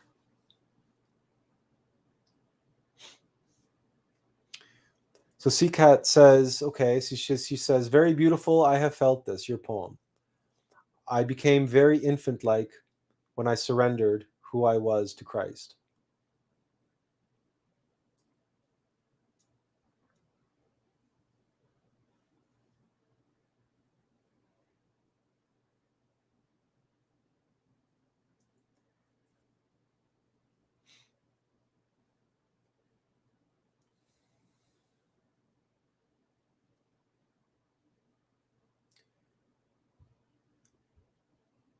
Every experience that we have, and if every experience we have is setting us further along the path, and that path is a path of death,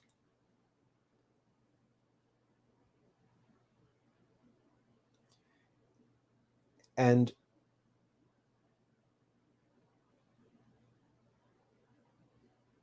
death is a process of sacrifice. The two are related. Ultimately, you can see in this day and age the materialist scientists trying to cheat death. They're looking for the fountain of youth in genetics, in pharmaceuticals, in so-called transhumanism. There are those who honestly believe that they will be able to transfer their consciousness into a computer system, and that they will be able to live forever by doing so.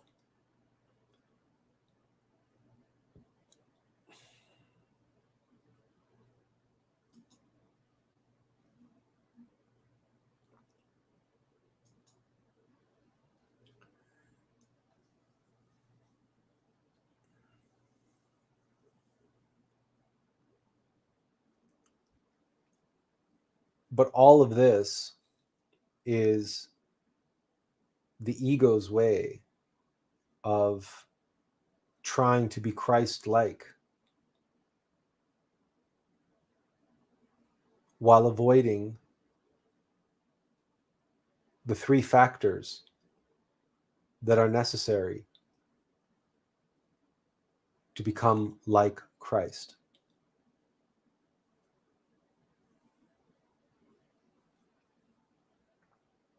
Those three factors are death of the ego, birth of the human soul, and sacrifice for humanity. There is no avoiding that. There is no avoiding it. If someone wants to attain Christ consciousness, then they must set themselves on the path of psychological death, to die before they die. And more than that, they must set themselves upon the sacrificial altar. They must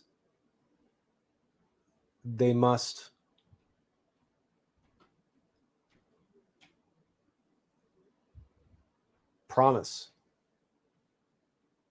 to serve Christ.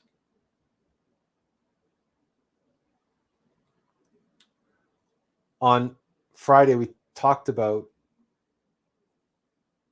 negotiating karma. We talked about what that looks like. And we also shared with you our experience of making a promise to our own innermost being and Divine Mother about coming to the realization that this life, this mission that we were on, that we were not qualified to live it. That the challenges we faced were too great for me. So I said, I hand over the reins to you, my innermost. And if you get me out of the hell that I'm in, then I'll pledge myself to you from here on out, because clearly I'm not qualified. And I told this story and just reiterating it again, because that's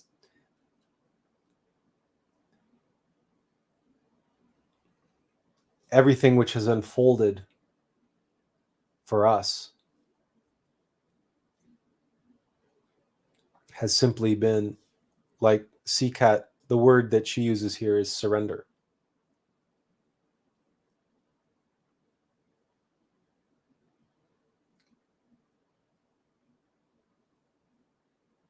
In the poem that we just shared with you,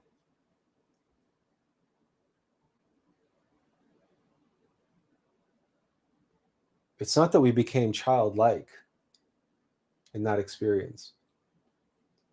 We say we were reduced to a blithering child curled up in the fetal position on the floor in a pool of sweat and tears. That's not flowery language. That's what actually happened.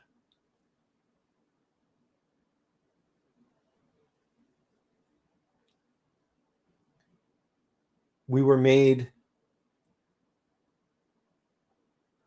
brutally aware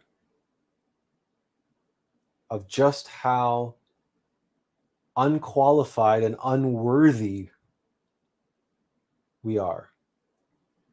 Or perhaps we were at that stage in our life. This was not so long ago that this experience occurred, that we record, that we documented in that poem. After all, it was not so long ago that we began to do these live streams. It's only been since August.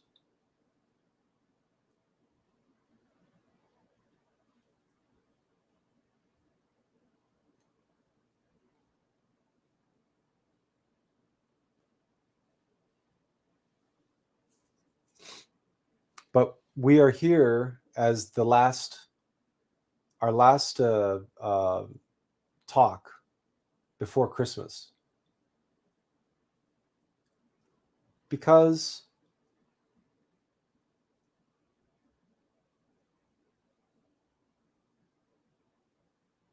we have a gift to give you in helping you to see the Christ Mass, to amass Christ within, and see what Christmas is really all about.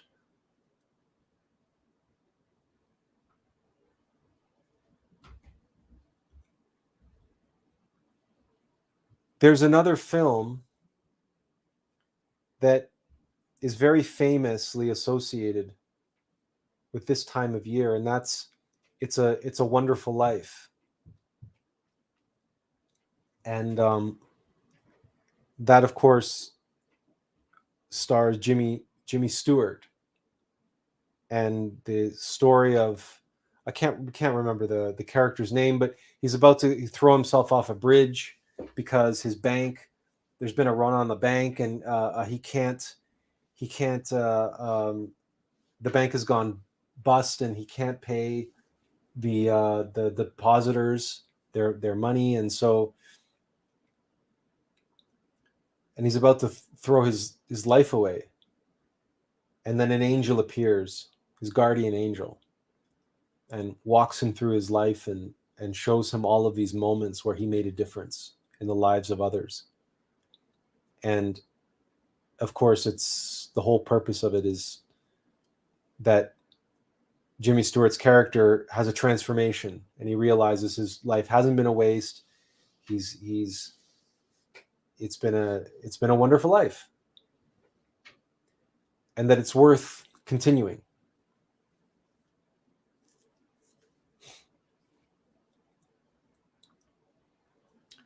Master Samael has said once, there is nothing more beautiful than a life intensely lived.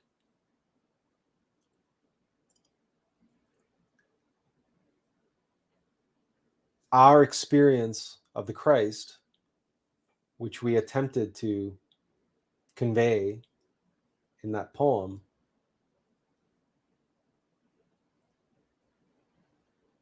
is reflected in our experience of our life. And intensity is the word that is most commonly used by others to describe us. Intense. Whether we were on stage way back in university, in our 20s and our early 30s, in stage and television, whatever, whether it was in our live presentations, whether, it doesn't matter. What the word that has been most used by others to describe us is intense. And that's because we have that fire, we feel that fire of fire inside. And we bring it to everything that we do.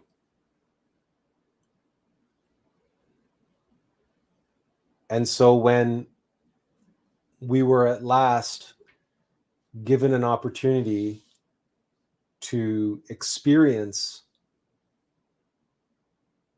that fire unfiltered, raw, if you will, if that's kind of a crude word, but it really was like taking a pair of alligator clips and clipping them on the main line of a power station really was like touching the surface of the sun. And if there's one word that we can use to describe what that experience was, it was the intensity of it. The intensity. The intensity of that love.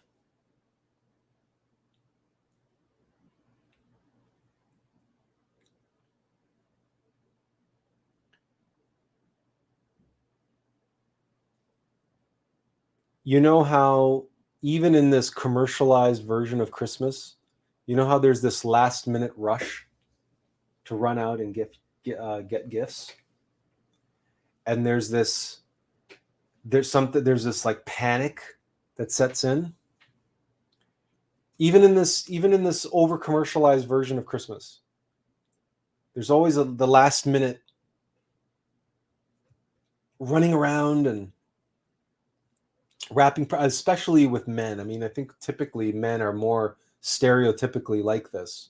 They leave everything to the last minute in terms of shopping because generally speaking, men don't like to shop. But somehow, that intensity is still alive. Even in this overly commercialized, spiritually sanitized, religious, dogmatic, superstitious, whatever you want to call it, holiday. But you know yourself, if you forgot somebody on your list, or you still have someone that you love and you have this gift that you need to get for them,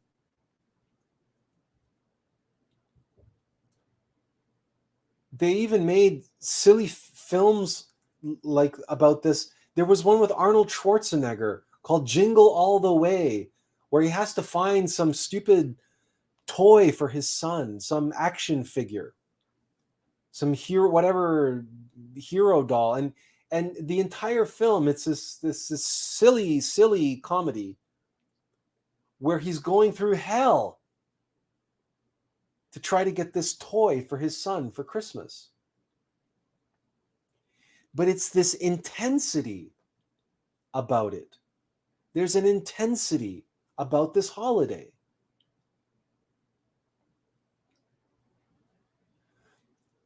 Have you seen what the lengths that some people go to decorate their houses, or to decorate their interiors, or to decorate their Christmas tree? There are people that cannot put their automobile into their garage because their garage is filled with Christmas decorations. Now, a cynical person might say, yes, but what does that have to do with embodying Christ? And how all those Christmas decorations and all that garland and nativity scenes and everything else, that's a distraction, and that's a misdirection of the Christmas spirit. The true Christmas spirit is to decorate ourselves with the light of Christ, with the intensity of Christ, and to redecorate ourselves and transform ourselves with the light of lights and the garland, and illuminate our tree of life, and create the nativity inside of us, the birth of Christ inside of us, right? Of course, the cynic can say that. Of course, the Gnostic can say that. But what of one who is not on the path? What of one who is still sound asleep, who doesn't know anything about Gnosis, doesn't know anything about what we're talking about here? But they still feel the intensity. They can still feel the burning deep down. And all they know how to do, all they can do with it, is to express that intensity however they can express it. Some people bake. You know people like this. Come December, whatever date it begins, comes their 14 days of baking or 12 days of baking or 7 days of baking. And it's cookies and it's cakes and it's shortbread and it's you name it. And everything is impeccably decorated. And they have Santas and Christmas trees and stars and elves and little baby Jesus and you name it. Intensity, love. And they're expressing it the only way they know how. At their level of being. That's what they can do at their level of being. Who am I to judge that? But we can feel it. We can see it. We can hear it in those Christmas concerts or on the radio when we hear all the Christmas music. We listen to a classical music station here in Ontario, and around this time they play Christmas music in the voices of the musicians singing those Christmas carols. And some of the greatest performances you will ever hear are when musicians sing Christmas carols, Christmas music. Or if you go watch a performance of Handel's Messiah,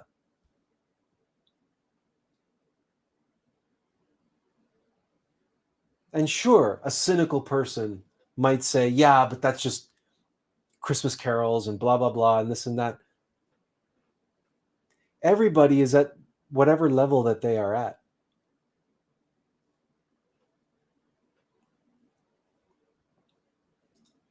Sure, maybe they are busy to put outside because they are asleep. Whatever you want to say, we don't look down on anyone. We don't.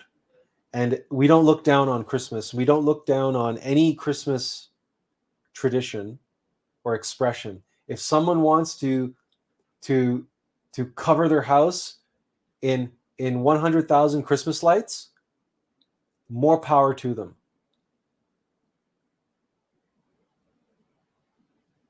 They are experiencing and feeling an intensity at their level, and we know what that's like. We know the nature of the Christ. We know its nature. It is intensity. The Christ must do what it can do, and it must be what it can be, and it must give what it can give. And if somebody at their level of consciousness, if all they can think of to do to celebrate Christmas and to bring joy to the world is that they're going to light up the neighborhood with 100,000 Christmas lights, and that's their contribution to their neighborhood, to their community, that's them bringing a little joy to the world, then who am I to judge that? Who am I to say, no, you're wrong? That's not what Christmas is about. That is what Christmas is about. Because the nature of the Christ is to give of itself, to give all that it is and do all that it can to be all that it is.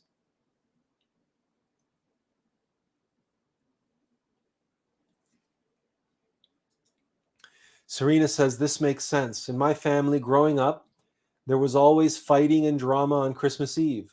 I still wonder why. I know that is intensity unable to express differently.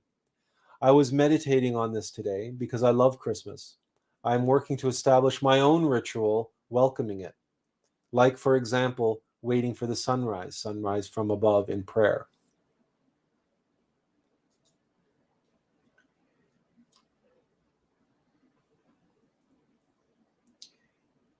heightened emotions, heightened intensity, fighting with our family.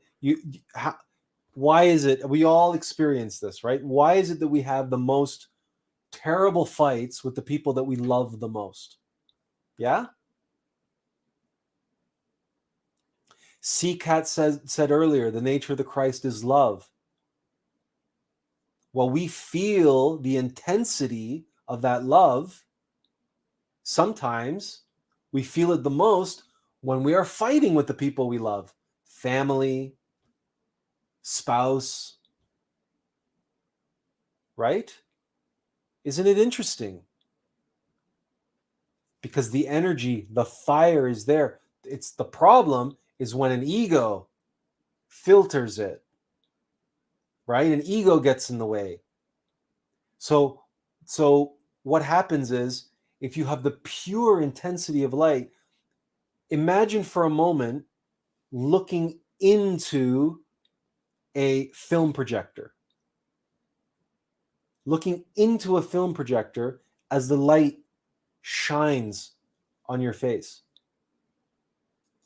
Okay? And you have this intensity of the light that's shining at you. And if you turn around and you look at the screen is going to be pure white, right? Because it's just the white light coming from the projector. But as soon as you put a film in there, all of a sudden, the intensity of the light is still there, but now it's projecting this image, this film, this story, this drama. All of a sudden, this drama is being projected on the screen. The intensity of the light has not changed. It's still the same intensity of light. The amount of light coming through is a little different, and it's modified. It's subjected. It's subjective. And we all have emotional reactions to what's on the screen, to what's being projected.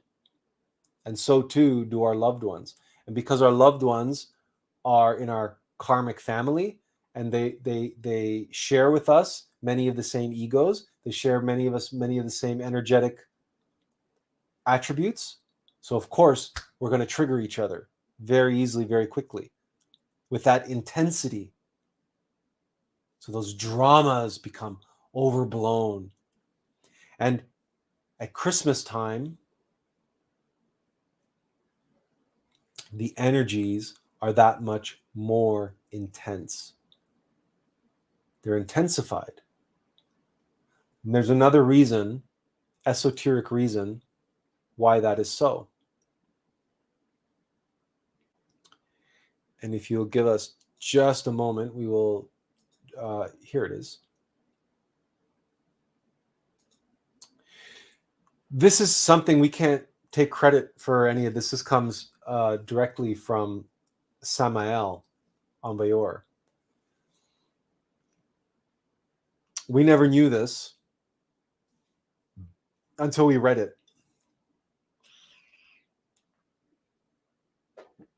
However, it lends credence to what we've been talking about in terms of the intensity of the Christ and the energies. So I'm going to read this. Santa Claus represents an energy that comes every year through the North Pole, which is the solar light. The Aztecs celebrated this event in ancient times. They always used 3 colors in order to invoke that energy. However, they did not call it Santa Claus, they called it Quetzalcoatl, or Ometacutli, and other different names, according to their relation to the forces of nature. In order to invoke those forces of the north, during special rituals, they burned powder made from corals or seashells, mainly with the colors red, white, and black, which are the main colors that appear in the vesture of Santa Claus. Red, white, and black represent the different activities of that solar energy when it enters through the North Pole. The red is the living energy of the sun. The white is the purity, the intelligence of that solar force. The black symbolizes when that energy enters into the hydrogen, into the carbon, into any element of the earth. It becomes black, meaning that it is enclosed, like in the charcoal. But when you light a charcoal, then the solar light is liberated, and you call it fire. So that fire, that solar light, is within the air, within the water, within the earth, within all of the elements. This is what we call Christ. The main source is the North Pole, through which it descends into this matter, which is a Latin word for mother, Mother Earth. What are the qualities of Santa Claus? Right? He sees you when you're sleeping. He knows when you're awake. He knows if you've been bad or good. So be good for goodness sake. And he brings gifts to those who've been good. He comes from the North Pole, the Christic force coming from the North Pole. The Logos, of which the lords of Karma and Anubis are one. So they who are the keepers of the great law and that intelligence of the Logos. They know everything.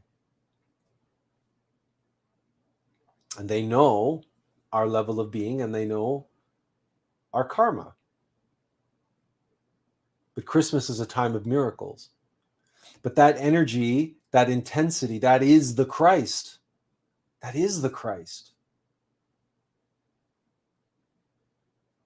So we've all felt it, and we all feel it, but at our level. And unfortunately, if we allow our egos to get out in front of it, then we filter it and we project with that intensity the drama and the story that's on the film of that particular ego.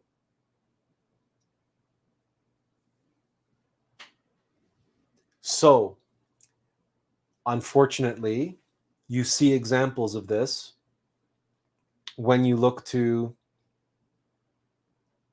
any charismatic leader like Joel Osteen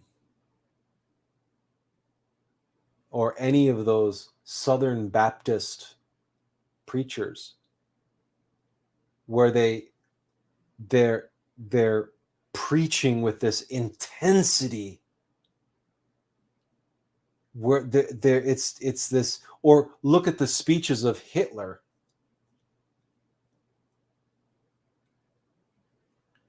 And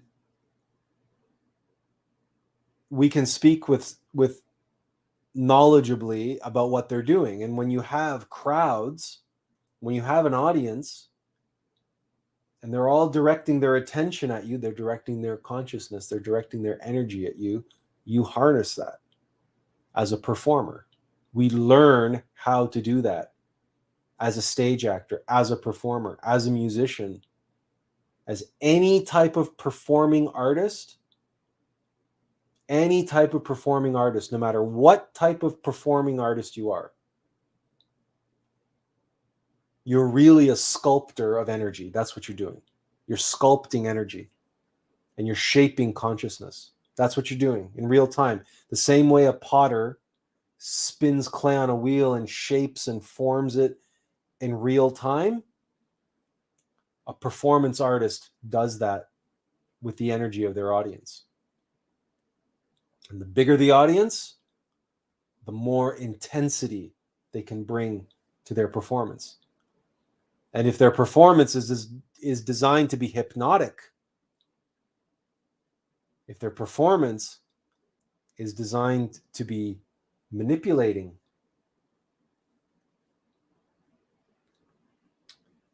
well,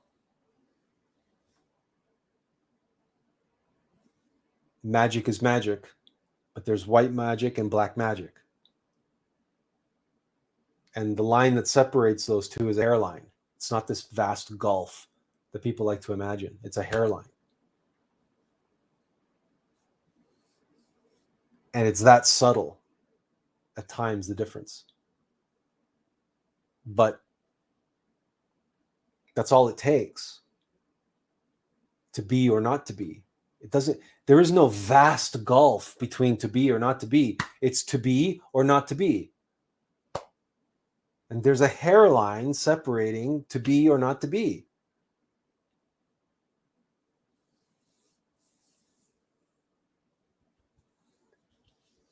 And perhaps that's why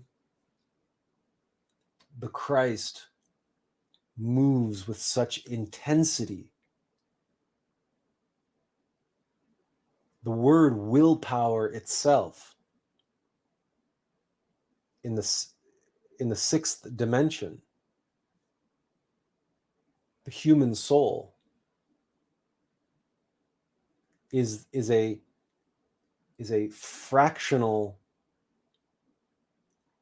expression of the intensity of the Christ, but at the human level, the willpower.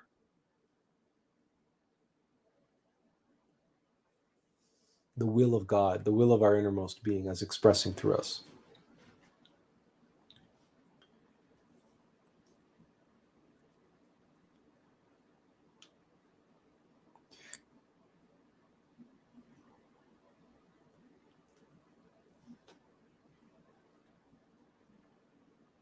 But the intensity of the Christ, again, comes back to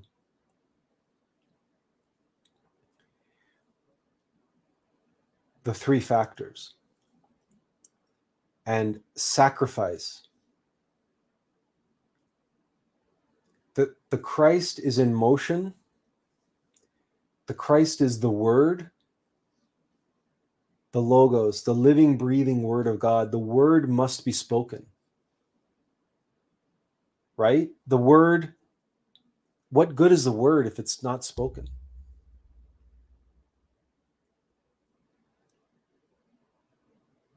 What good is a word if it is not heard? So why is a word spoken if not to be heard? Who hears the word if not the other? So, like a songwriter who's compelled to write the song and compelled to play the song and compelled to play the song for others. And the musician feels that compulsion intensely. They have to do this. They have to. They won't be complete. They won't be alive. They won't feel themselves. They will be some half-baked version of themselves if they don't fulfill this deep compulsion that burns. They're feeling the intensity of the Christ. Why? Because it's something they have to give of themselves to others. They have to create it and they have to give it away. They have to play it for others. They have to give it away.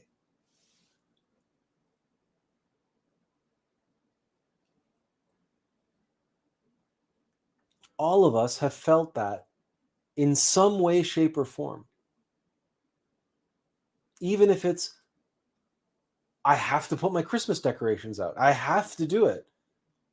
Or I have to make Christmas dinner for my family and it has to be perfect. It just has to be. Or it has to be as perfect as I can make it. It has to be the best Christmas dinner that they've ever had or that I've ever done. Or it's just, it just has to be. There's that intensity. That intensity is a beautiful thing, especially when we are true to its will and the suffering and sacrifice that are unfolding in expressing that intensity, in working with that intensity, in allowing that intensity to work through us. The sacrifice of our blood, sweat, and tears into the end result, which we are doing for the sake of others. This is a beautiful thing.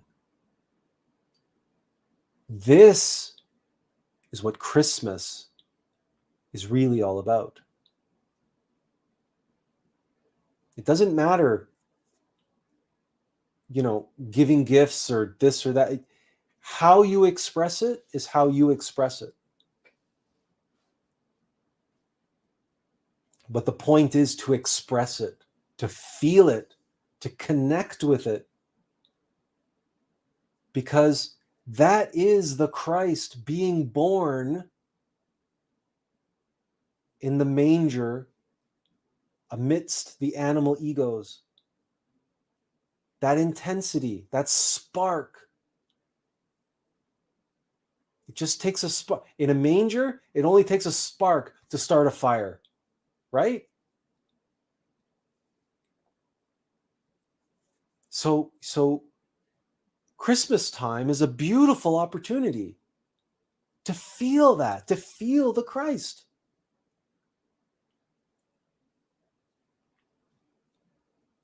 And do your best. Do your best not to allow the intensity to end in arguments with your family. Do your best not to allow the intensity to end in frivolous activities. Do your best to feel into and surrender to the will that is coming packaged with that intensity.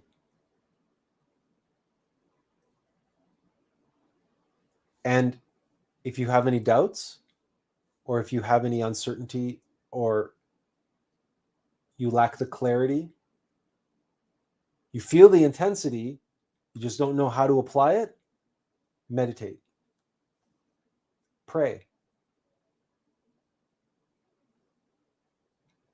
You've all seen a nativity scene. You all know what that looks like. If you don't know what that looks like, Google is there at your disposal. Do a Google's image search for a nativity scene. It's very simple. You have Mary and Joseph and little baby Jesus in the middle. And above, and you're in a manger, you're in a stable.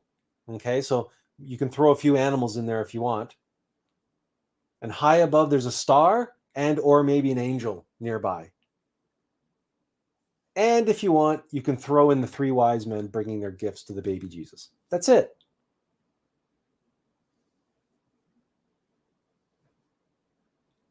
That is quite enough to meditate on. But you can also meditate on a Christmas tree.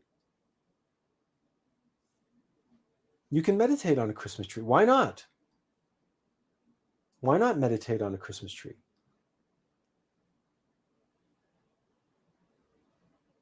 Because the Christmas tree is the tree of life. And the garland is the ray of Oceanog. The garland is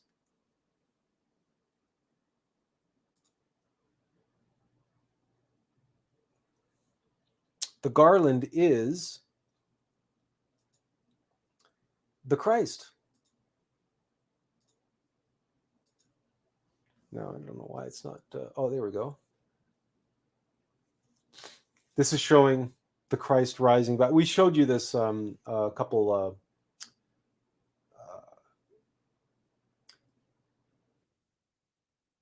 right?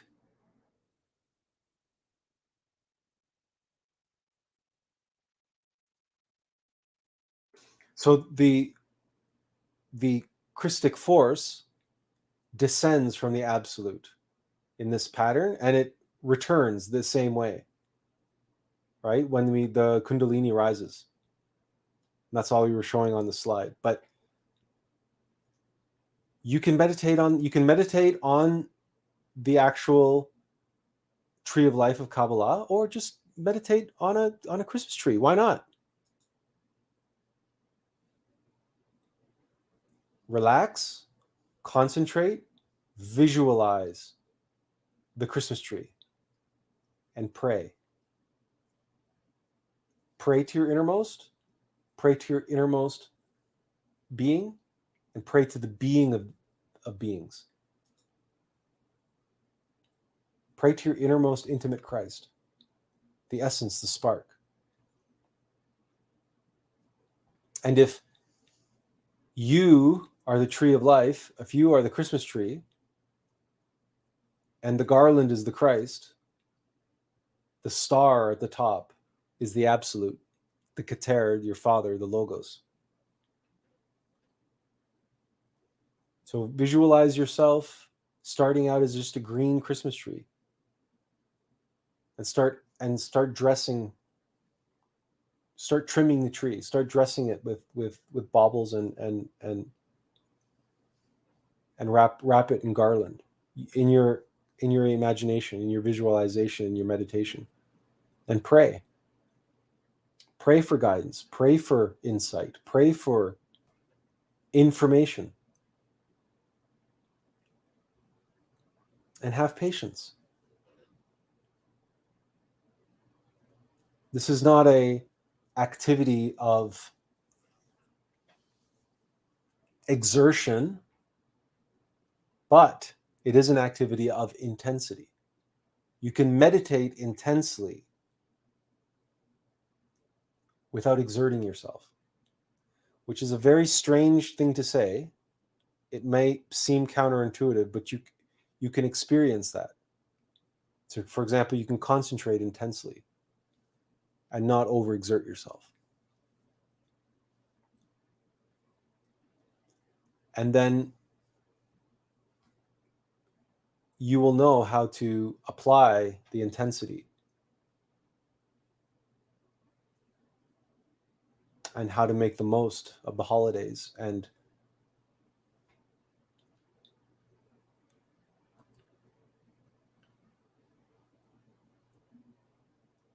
what's more, how to make every day Christmas. Because the opportunity and the special time of year that is now,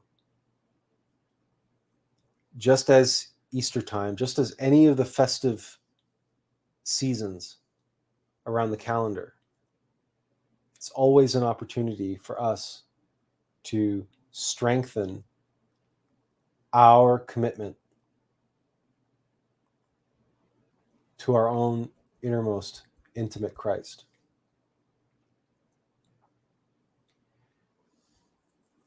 And if this evening we have brought you some information and shared with you some experience to help you intensify your appreciation and expand your understanding and appreciation for what Christmas is, and then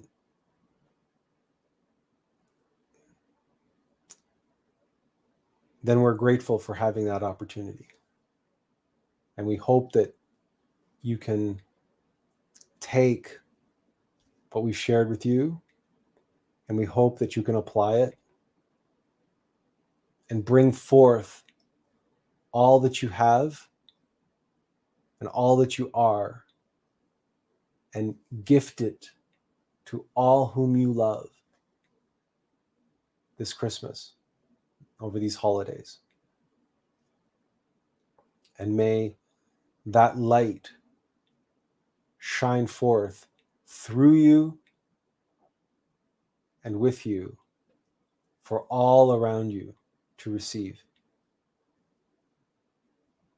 That would be our wish for you, not just for the holidays, but for the whole coming new year and beyond.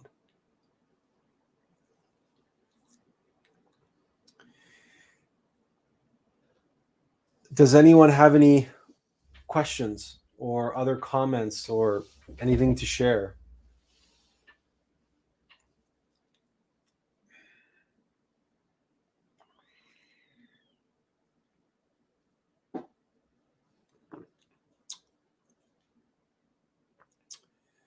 There's one other thing we could talk about briefly. Oh yes, well, you know what? We didn't talk about Rudolph the Red-Nosed Reindeer. We all know this one, don't we? Do you all know this? You all know the story, and you all know this animation, the Rankin and Bass animation.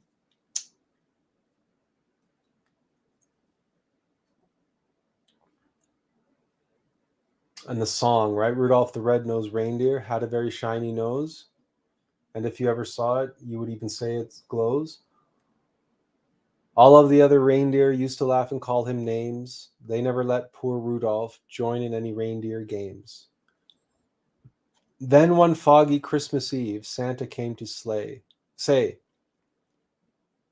Rudolph, with your nose so bright, won't you guide my sleigh tonight? Then all the reindeer loved him, and they shouted out with glee, Rudolph the Red-Nosed Reindeer, you'll go down in history. And they made the animation. This is a story about misfits. This is a story about misfits who are outcasts because they're different. But what makes them different is that they have powers, they have abilities.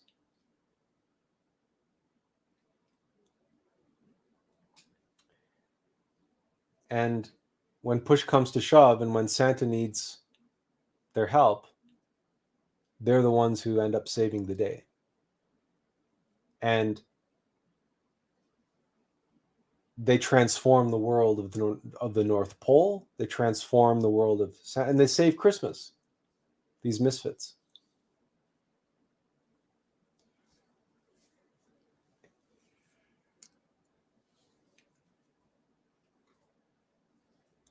It's fair to say that anyone who's following the intensity of the Christ and is following the path, they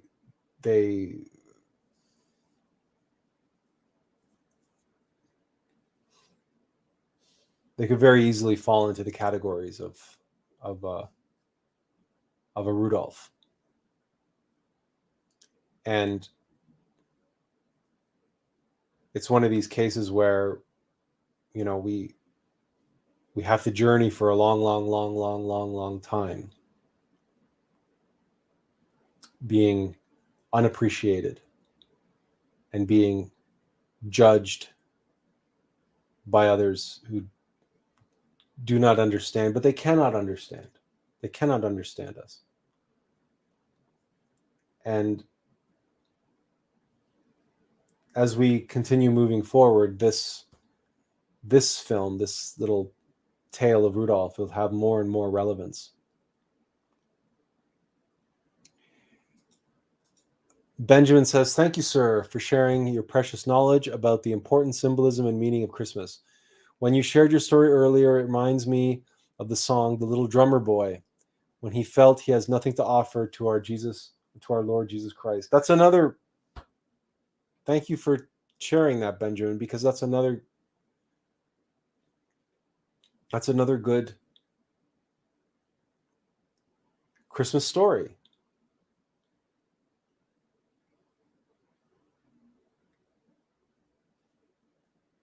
I have no gift for you, but what I can do is play my drum for you if you'll let me.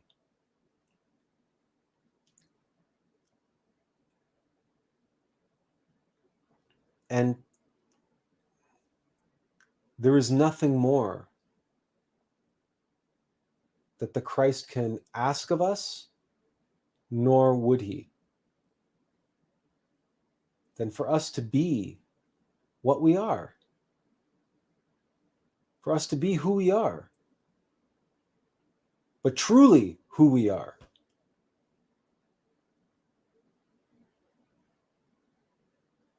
And that's what this film is about. Rudolph is what he is. The elf here who wants to be a dentist. He is what he is. He doesn't want to make toys. He wants to be a dentist. And everybody, all the characters.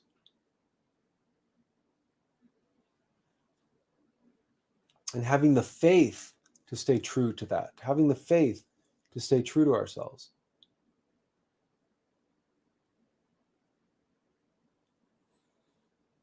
You recall, to fit in, Rudolph covered his shiny nose. He covers it in coal or mud. Can't remember which, but he covers up his shiny nose to try to fit in with the other reindeer. But then, of course, it falls off, and his nose starts glowing, and then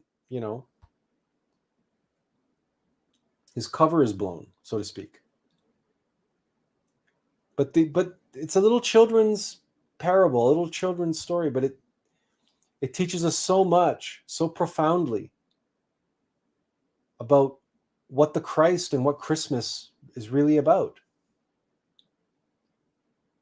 It's just intensely living our lives, living a life of intensity, living a life from that place of intensity inside, and allowing that light to shine through us with that intensity through whatever means that is within us for it to do so. If we're a musician, if we're a baker, if we're a construction worker, a carpenter, a cleaning person, if we're a janitor, right? You can live a life of intensity doing whatever it is that you do, whenever it is that you're doing it. You're making breakfast for your family on New Year's Day. Why not make it the best breakfast you've ever had or they've ever had? It doesn't have to be fancy. Just allow the light, the love, the intensity to flow into and through whatever you're doing into the world. And people will feel it. Not everyone will appreciate it. Not everyone will see it. Not everyone will feel it. Not everyone will appreciate it. You have to be prepared for that. But you also can't care about that. That's not why you're doing it. You're not doing it to be appreciated, right? You're not doing it for you. You're doing it for them. When you give someone a gift, you're giving them a gift because you want them to enjoy it. And they can do with it whatever they want. And if they want to take it and re-gift it, if they want to take it and throw it away, if they want to take it and sell it, if they want to take it back and get a refund, you should not care. You gave of yourself, and now it's out of your hands.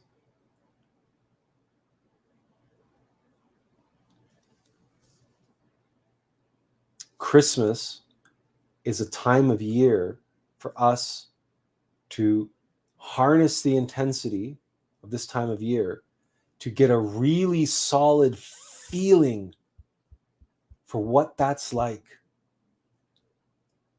And then make a commitment, make a promise.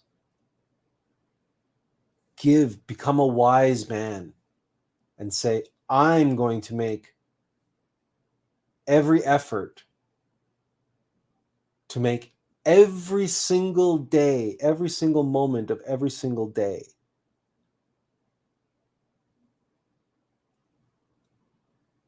Christmas morning.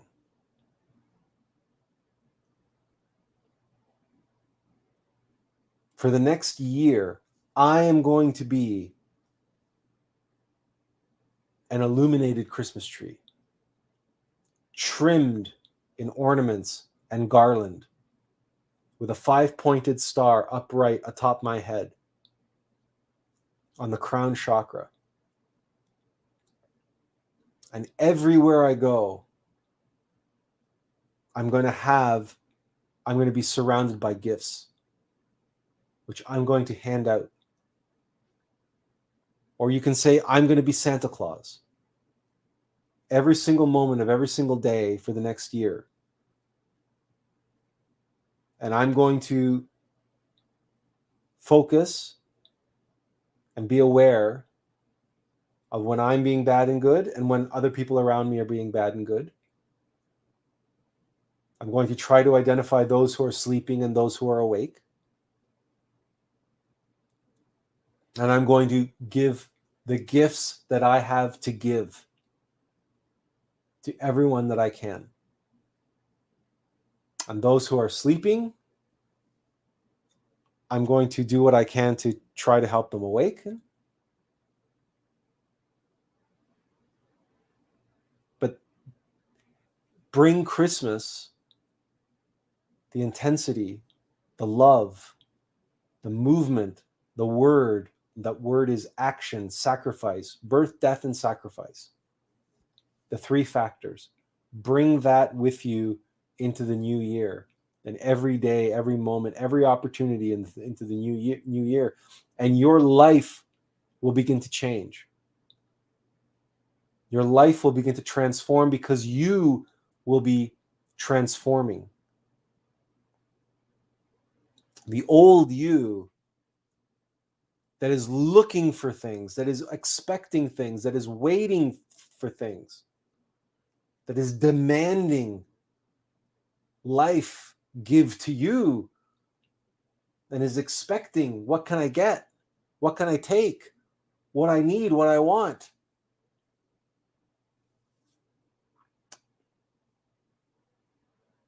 Those thoughts can't persist. Those thoughts can't persist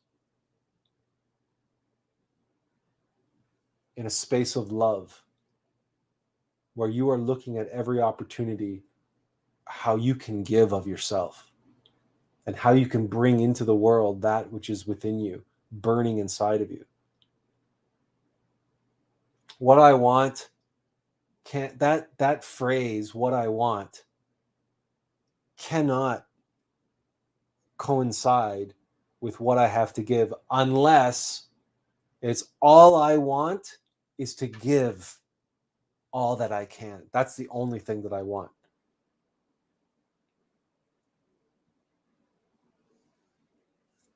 You can't want to receive while you're wanting to give. Those 2 things are incompatible. They just don't, you just stop thinking about one when you're focused on the other. So, you want to attune yourself into Christ consciousness?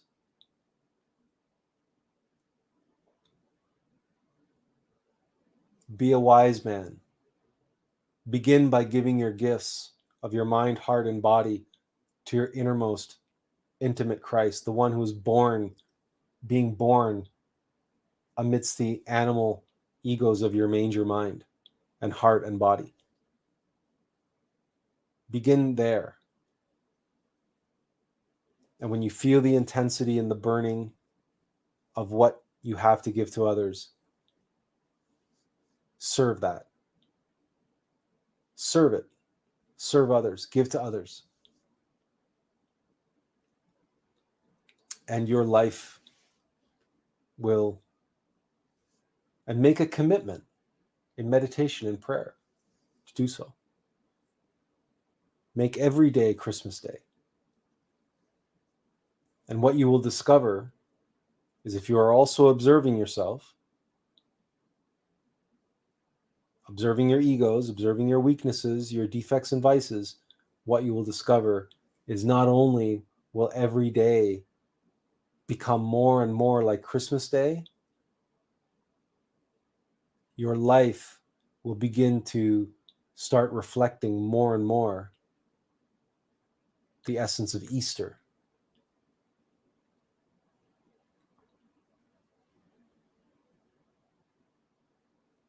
And the more that this happens, the more you experience this and feel this and recognize it,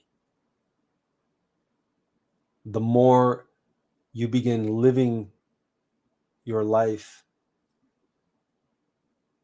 like Christ, the more you will be Christ-like. And the more you will know what they call Christ consciousness, and the more you will become intimately connected with and one with the nature of the Christ, at whatever level that you are at.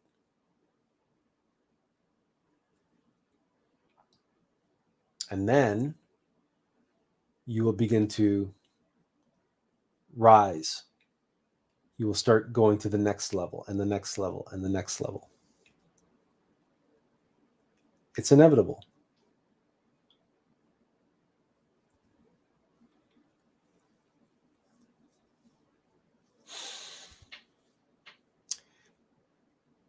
If no one has any more questions or comments, then we're going to sign off and bid you all, from the bottom of our heart, the warmest wishes for a beautiful Christmas with your family, your friends, loved ones, and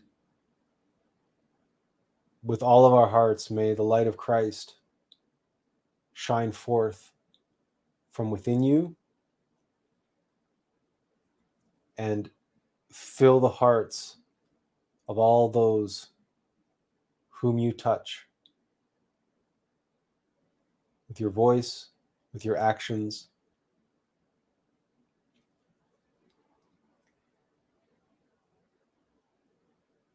And we will try to have another live stream again between Christmas and New Year's.